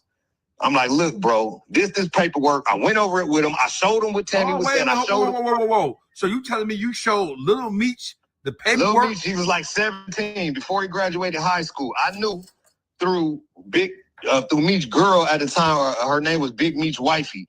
And I knew that Lil Meech was finna go on a visit in like 3 weeks to go see his daddy. So I called him to my house to give him the paperwork. I texted the paperwork to his phone so he'd have it in his phone. And then I went through it with him and read out the important parts. I had him highlighted, read out the important parts. Like, look, this is what it's saying. This is going on. I just want to make sure your daddy know, even though I'm pretty sure he know. It's this far along in the case, his name all in this shit, he know. But I want to make sure, because I don't know for sure what he know, that your daddy know. Because at that time, I'm still pro Meech. This is my man. You feel me? So I'm on Meech's side at the time to a certain extent because the paperwork was reading like what everybody be trying to say. Oh, it was the girl that did it against Meech. It wasn't Meech, it was her. It was her. So I'm like, if it was her, let me make sure this no. So once I told Lil Meech that shit, bro, 3 weeks later, that went on the visit to his daddy. A week after that, I get the first call from Dewey from Detroit. And he like, hey, man, what's up with this Mimi, man? And Manissa, his sister, Meech's daughter. They running around the whole D telling everybody they daddy said you a rat. You ain't no good. You ain't from BMF no more. Like, what the fuck is up with this? Now, mind you, Dewey is the that I start doing all the parties with in Detroit when I came home, okay? But before we start doing them parties, he was Meech's man, you know what I'm saying, on the phone with Meech every day, okay? So he asked Meech, man, what's up with Blue, man? I'm trying to start doing these parties. Meech, man, that's bro. That's like my son, man. Hell yeah, do that shit. Get that shit done. He just coming home. Hell yeah, turn it up. We did a series of parties for 4 years in Detroit, okay? So when he started hearing that Mimi was telling everybody in Detroit that his daddy said that I was a rat, He like, man, hold up, bro. What the fuck going on? Like, this ain't that ain't cool. He called me like, bro, now this shit ain't cool. Cause I got a personal relationship with the man and not no different. So what the fuck is something going on? And I told him, I'm like, yep, I told that I had that paperwork, bro, and now they going against me. So that's how it started. It started way back then before the show even aired in like 2017, 18. Motherfuckers in the D start, oh, blew a rat. I'm like, all right, I'm sitting back. I'm like, all right. Bet I see how they moving. So I just let it play out because I had to sit there and see what everybody was doing and what everybody was saying. So it took me a while to collect all of the information. And once I seen how they was moving, once the show aired and it started and they started having them premiere parties and all the people that was supposed to be quote unquote connected to BMF was pulling up, oh my God, it went crazy. I had a chance to separate the men from the boys. I could see who was just groovy sucking and who was staying down, who was standing on 10 toes and gonna stand on some morals. And there was only like a handful of that didn't try to go fuck with them that I know. Everybody else went and tried to, and them had paperwork, already knew he was hot and all that shit. You know what I'm saying? So that's how that shit went. Okay. So my next question is, you told him that she was on fire, and he said it doesn't. What did he say again specifically? What was his response? He said, I heard some shit. This is verbatim. He said, I heard some shit, but whatever it is, it ain't got shit to do with me. And just by saying that to me, you sound stupid because your name is listed as A in the indictment. You looking like the motherfucking leader. You got the leadership role in the initial paperwork. See, this paper, that motion that's out, them 32 pages that everybody be reading that tell the whole story. It don't tell the part that Meech was at the beginning, that Meech was locked up as conspirator A because he's on the side of the government. They pulled him from out the trouble part of the case. He never got charged with them. So you mean to tell me that everybody know that Meech set up this play, even let's just say hypothetically, he didn't have nothing to do with setting the people up, right? All he wanted to do was run a play and told her, and she did it on her own, right? Mm-hmm. So once she told the police and wrapped them all up, how come Meech ain't get charged? How come his ass wasn't going to jail and in court with cuffing him? He wasn't even on the case no more, bro. He started off as a co-defendant to cuff him and ended up not even being in the courtroom when all this shit was happening. The paperwork says that Meech instructed this girl to go do A, B, and C, correct? Yes, it says that. Then how could the fuck he not be the leader of the shit? He's the one that made up the whole play. Look, I need you to go down here, get with this essay I was with, then I need you to go get with this. It's supposed to be 20 every time 20, get my money and make sure I got mine. If you read the paperwork, that's what he told her. So who's the fucking leader of the conspiracy? Okay, I got another question. This is very important. Once the indictment came down, with Cuffy being the principal figure in the indictment, in relationship to what Tammy Cowins had laid down, did Cuffy ever bring this situation to Meech's attention? And if so, when? And if he did, I'd have to get Cuff on the phone to ask him exactly when. But from communication with Cuff through via voice and via text, Meech told that I ain't know that girl. That's Blue people. Blue hooked me up with her, which I never did. Blue hooked me up with her to do my fan club. Blue working with the feds with that girl. So Meech told Cuff that it was me that was working with this bitch with the feds that got him fucked up, bro. Mm-hmm. And when you get Cuff on the line, he'll tell you himself. So this is the type of shit that Meech was doing the whole time. What people don't understand. And you just told this that I worked with the feds with them. I got the message. What Cuff tell me? This told me you worked at Cuff and told him St. Louis it's a no-fly zone for Blue. It was crazy. I was getting calls back then from St. Louis, like, bro, they saying you can't come out here. What's up? What's going on? I can't now go where the fuck I want to go. Who the fuck said I can't come somewhere? I'm on the way, vest up, strapped down. What's happening? You feel me? That's how I was feeling.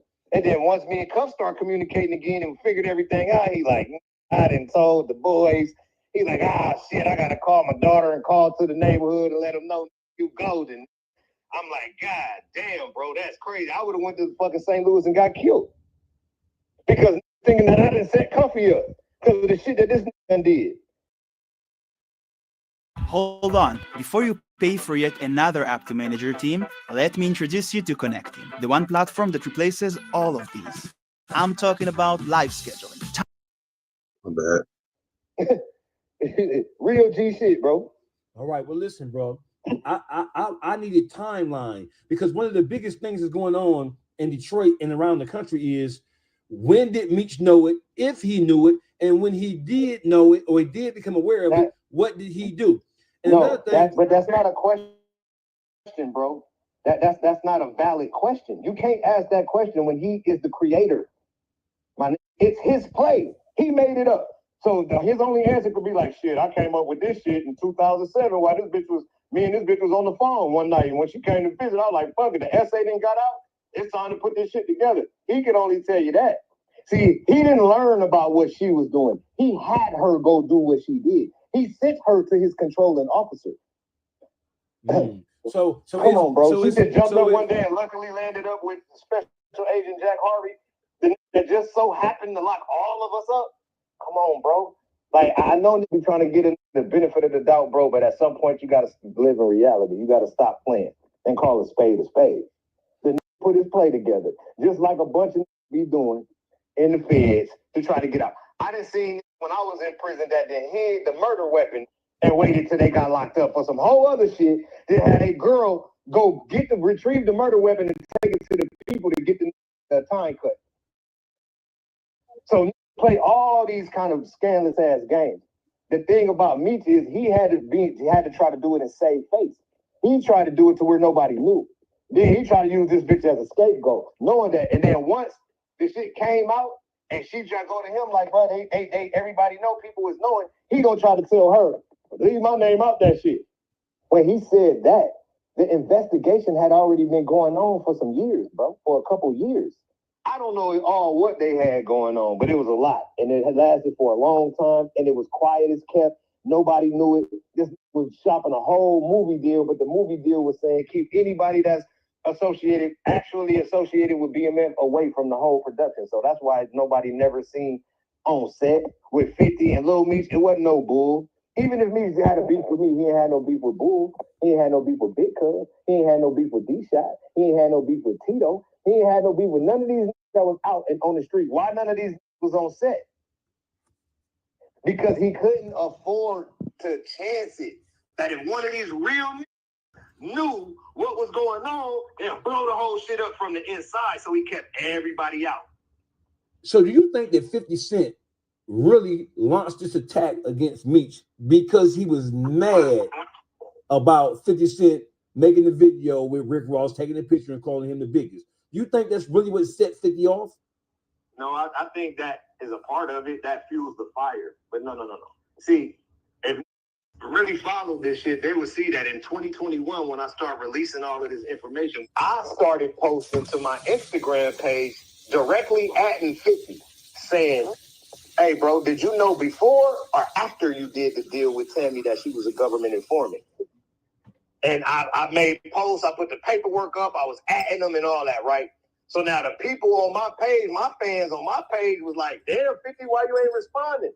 You had all that shit to say to Jeezy, because this was a little while after, remember, he was coming at Jeezy when he was talking about the shit, and he was like, yeah, Jeezy, me say he want his money, and all of this shit he was talking about, right? Right. Right after that was happening, and I was making my post, the people on my page was like, yeah, Phil, what's up? Why you ain't responding back to Blue? Like, damn, like, what's going on? Like, you feel me? And then, like, 2 days later, my page was hacked, okay? But I've been telling that 50 since 21, since the show first aired, what was going on. So he knew, bro. He knew. He might didn't know for sure and had to go do some more due diligence to find out. But I feel, and I don't know for a fact, y'all, so don't quote me again, but I feel personally like he knew. And then once dude took that picture, like he knew at least from 21 when I was saying it. He might didn't know from why they was producing it when he first met him and all that because it was quiet as kept. But at least in 21 he knew, and I feel like he was already looking for an out. Because if you look, and I'm gonna say right there that I was about to say that he already had the money invested in it. He put his name up already with stars. His name is on the line, you know, and like he's saying, he was looking for an out to get rid of the situation because now he's stuck. Yeah, Blue, you telling me, and yeah, I did my homework. I know, but I'm gonna lose my money and my integrity. I'm gonna sit back and shit. He sat back and let Meek self-destruct, basically. If you look at Little Meek and 50 Cent relationship post 2021, it ain't never been the same. Like, especially once Meek start doing all the dumb shit and getting caught with the gun at the airport telling and doing all that other shit he was doing, all that bitches saying he stank in the strip club everywhere. Just all the bad media. I don't think 50 was fucking with none of that either. And then to me, this is a personal opinion, it just looked like 50 kind of separated himself from that. No, he wasn't posting shit about the TV show no more. You feel me? It was a bunch of other shit on his page and shit like that. Hey, look, me, get some Mitchum, bro. Mitchum. Right, when I used to work in the trap, I used to be up 3 days straight, no shower, doing my shit back when I was 16, 17 years old, and I used to use Mitchum. And you won't stink, you won't sweat. You got 3 days before you got to take you a shower. Yeah, before you start smacking a body. But the obvious question is, all the rumors and all the insinuation and all of the exposing Meeks for what happened and what took place with the Tammy and Cuffy, this has been going on for years. Why did it take 50 Cent to expose it before we're supposed to be in a position to know better, to start raising their ears and raising their eyebrows like, what the fuck? Why did it take that? Good question. Because we in 2025, bro, we are in an information age, and there's no respect for word no more. It's only respect for popularity. That's why. So if you're not popular and everybody listening to every post you saying and rooting for you and shit, then your word ain't really valid until somebody like that stamps it. So now, what do I get? Man, everybody, my bad, Blue, I was calling you a rat. It really was never no paperwork, and I could really see what was going on now. You know what I'm saying? At the end of the day, bro, I never was here to do nothing but set the record straight as it pertained to me and Meech in that situation. So the narrative at that point was, oh man, Blue Da Vinci told. Oh, well, who he told on? Well, he didn't really tell on nobody, but he did a debriefing. Well, he did a debriefing. Hold on, but they say that at the debriefing, did no information come to the government. So what's up with that? What happened? Who locked up? Who got the time? Who he put under the gun in the debriefing is what I want to know. But there ain't no information valid for that because I had no information, bro. All these rat ass had already told the whole story a year before I even got locked up. It was nothing for me to say when I got there anyway. But yep, whatever y'all said I did. Show me my bunk. Let me get my first offenders. This is my first time going to prison, bitch.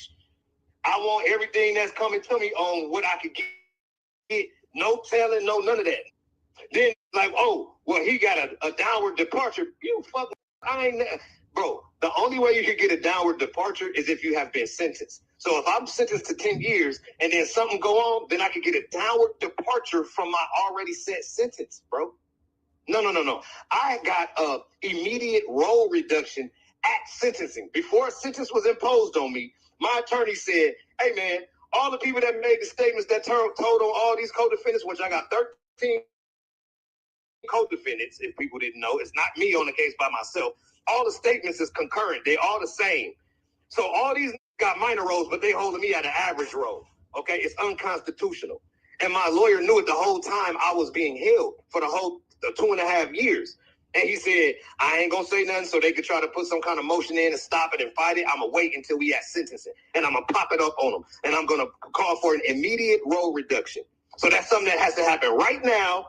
And the judge got to look at it. And when he called for it, she looked at it and she said, I don't see why not. They called for a recess. The government called for a recess because I was in the right.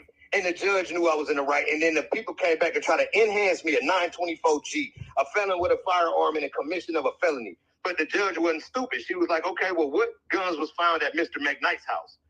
And then my attorney could stand up and say, well, Mr. McKnight's house was never raided. And the judge was like, what do you mean Mr. McKnight's house was never raided? You mean to tell me you got William Doc Marshall telling you that he's seen hundreds of kilograms kilograms of cocaine coming to 5 addresses, and y'all only rated 4 addresses and didn't rate the 5th one? She's like, nope, there's been backdated statements. She said, no 924G, I'm going to award Mr. McKnight the minor role reduction. So now on my federal guidelines, my shit dropped. On the guidelines, that's pre-sentencing. That's what you charged with. So watch this, watch this, Blue. Why haven't we heard from J-Bo? Why haven't we heard from Calico? We have heard from J-Bo. No, J-Bo said he the paperwork. No. Oh, yeah. If you the paperwork and you that if your role in BMF is that serious, and if you are that much of a powerful player, and if you are that knowledgeable, how can you go all these years hearing this shit and not investigate this shit? And why isn't J-Bo saying nothing right now? Niggas is with that shit, bro.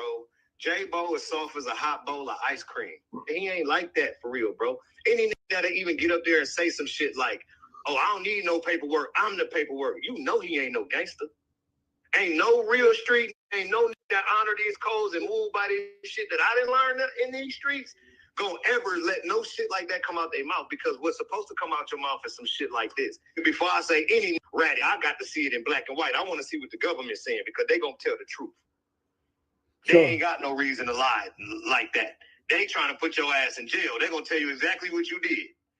Period. My last question. You know what I'm saying? My last question. At the beginning, listen, bro. At the beginning of this shit, I told this J Diggs, I said, bro, they took me to a debriefing meeting today. Right? As soon as I said that, that went off on, oh, you ain't supposed to debrief. That's ratting and blah, blah, blah. Hung up in my face and called Meech and told me this Blue debrief. Here go Meech. Oh my God, this the rat. I can't believe, man, it's my nigga, man. I love this nigga, man, but this a rat. No, J Diggs gonna make a song and explain that situation. But J Diggs never let me tell him that. Yeah, them niggas took me to a debriefing meeting, but what they didn't know was my paid attorney said, well, we could agree to this debriefing meeting because we ain't got no information for him. Look right here in front of us. In my PSR, in my pre-sentence investigation, everybody done told the story backwards, forwards, upwards, downwards. It's information that I don't even know all over the place in this paperwork. So what do I have to add to that shit? I don't gotta add nothing to these story that they already told the whole story from beginning to end 66 times. So that was my position. All right, now I'm confident. I can come here. Yeah, look, I did everything y'all said I did. Shit, I don't give a damn. I'm taking a plea anyway. But shit, I don't got nothing to add to it. What you want me to make some shit up? Yeah, that spaceship came out and dropped some bricks one day. I don't got nothing to add to y'all story, bro. They done told the whole story. Man.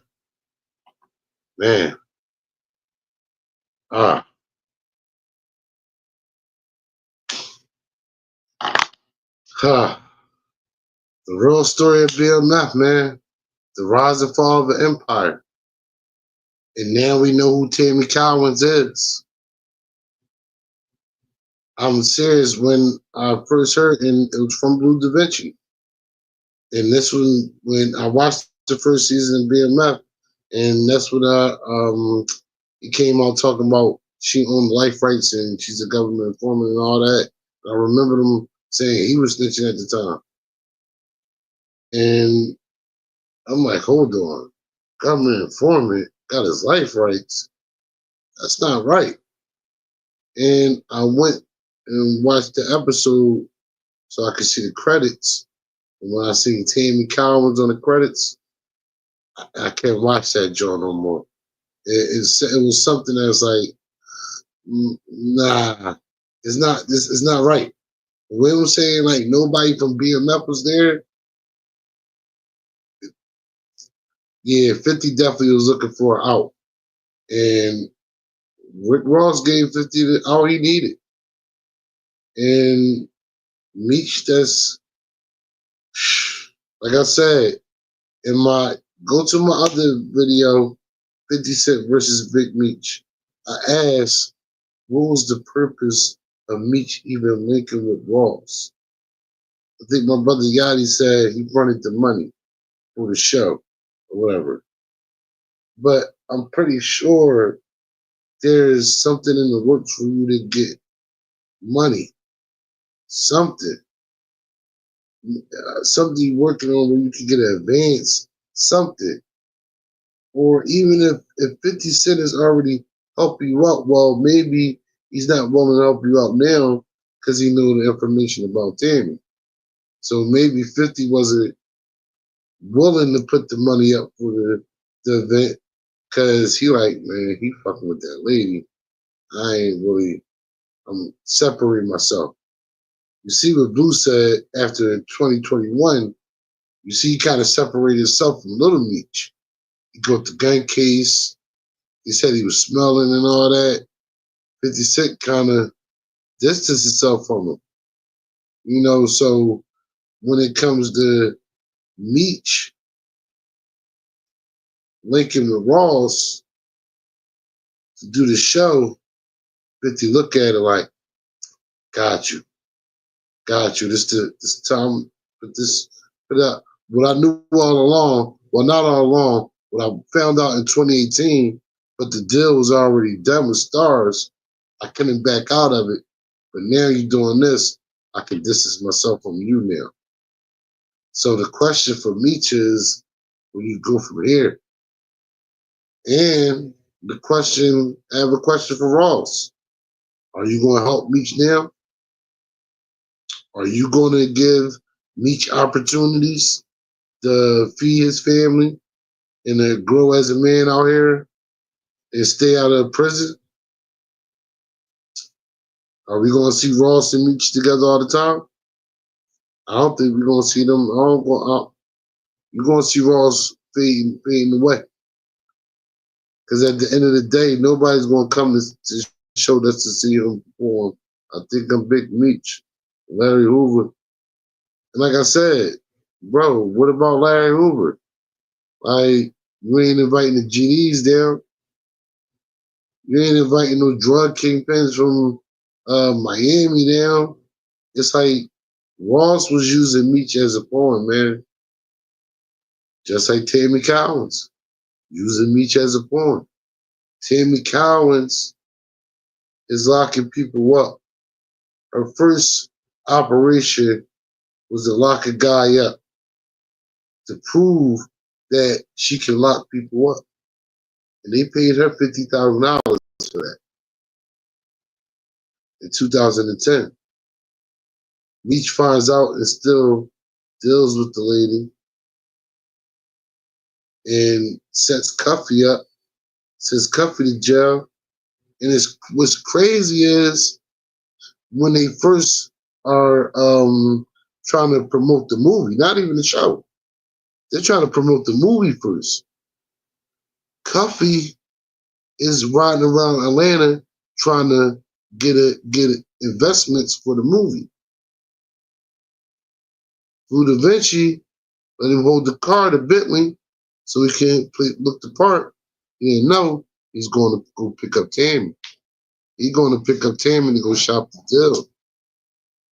He running the MC Hammer brother, get the $25 million deal. They negotiated it, something happened, and then they said, no, we're going to fuck with 50. So, man, Meech, it looked bad, man. From going from that video, watching the video earlier, where you talking to the people about there's no man above the team, we all equal. Like, it's almost like it was a facade, bro. Like, man, it's your boy Pete Rose. Chronic Conversation Live. Shout out to everybody that tapped into the live. If you ain't catch the live, the show will be up on YouTube. Make sure you like, subscribe to the Chronic Conversation YouTube page. Share the page. Share the videos with everybody you know. Salute to everybody in the chat. Salute my brother Yachty. Salute my brother Street Sweeper. Tapping in to the chat, giving me some good information about Atlanta. Shout out to the whole Atlanta. Like I said, shout out to my brother Yachty down there in the A, holding it down, giving me some good information. Because like I said, this BMF story, we are outside. We outside. We active during this time.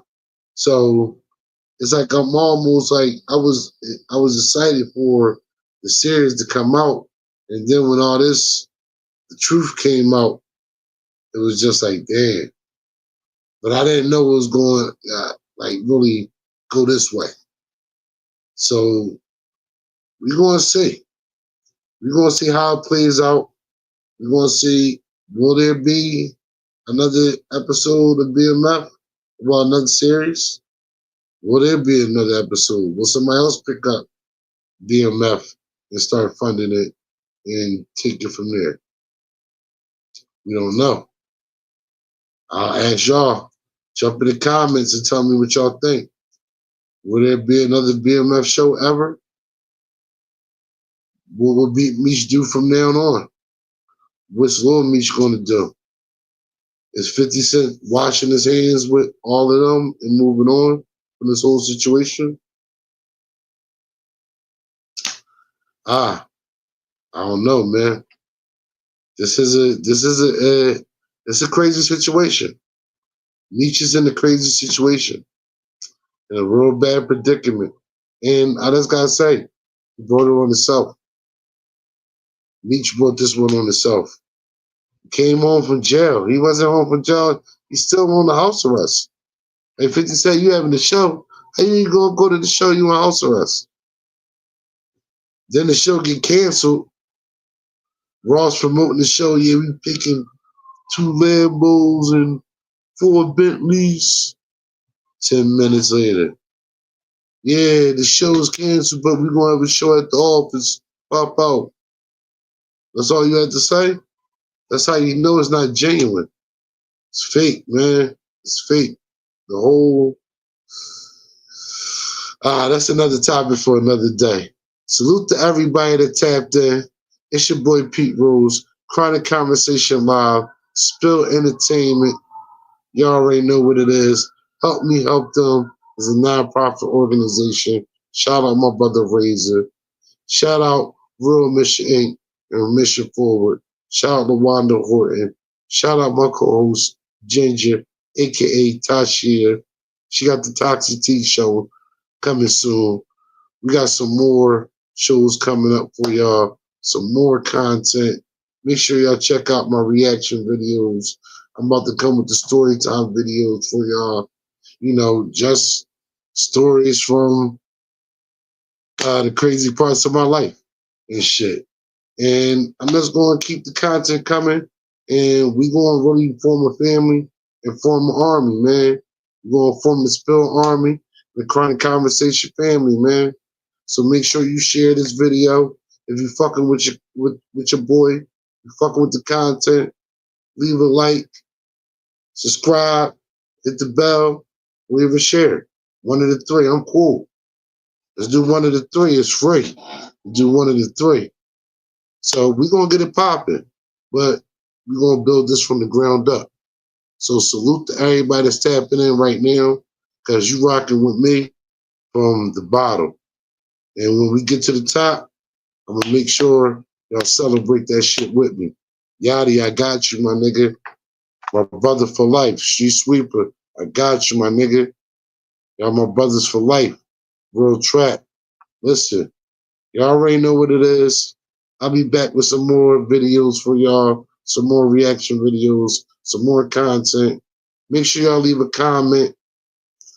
If y'all want me to do something different, y'all got ideas for the show, whatever. You want to talk shit? I don't care. Throw that shit in the comments. I don't give a fuck.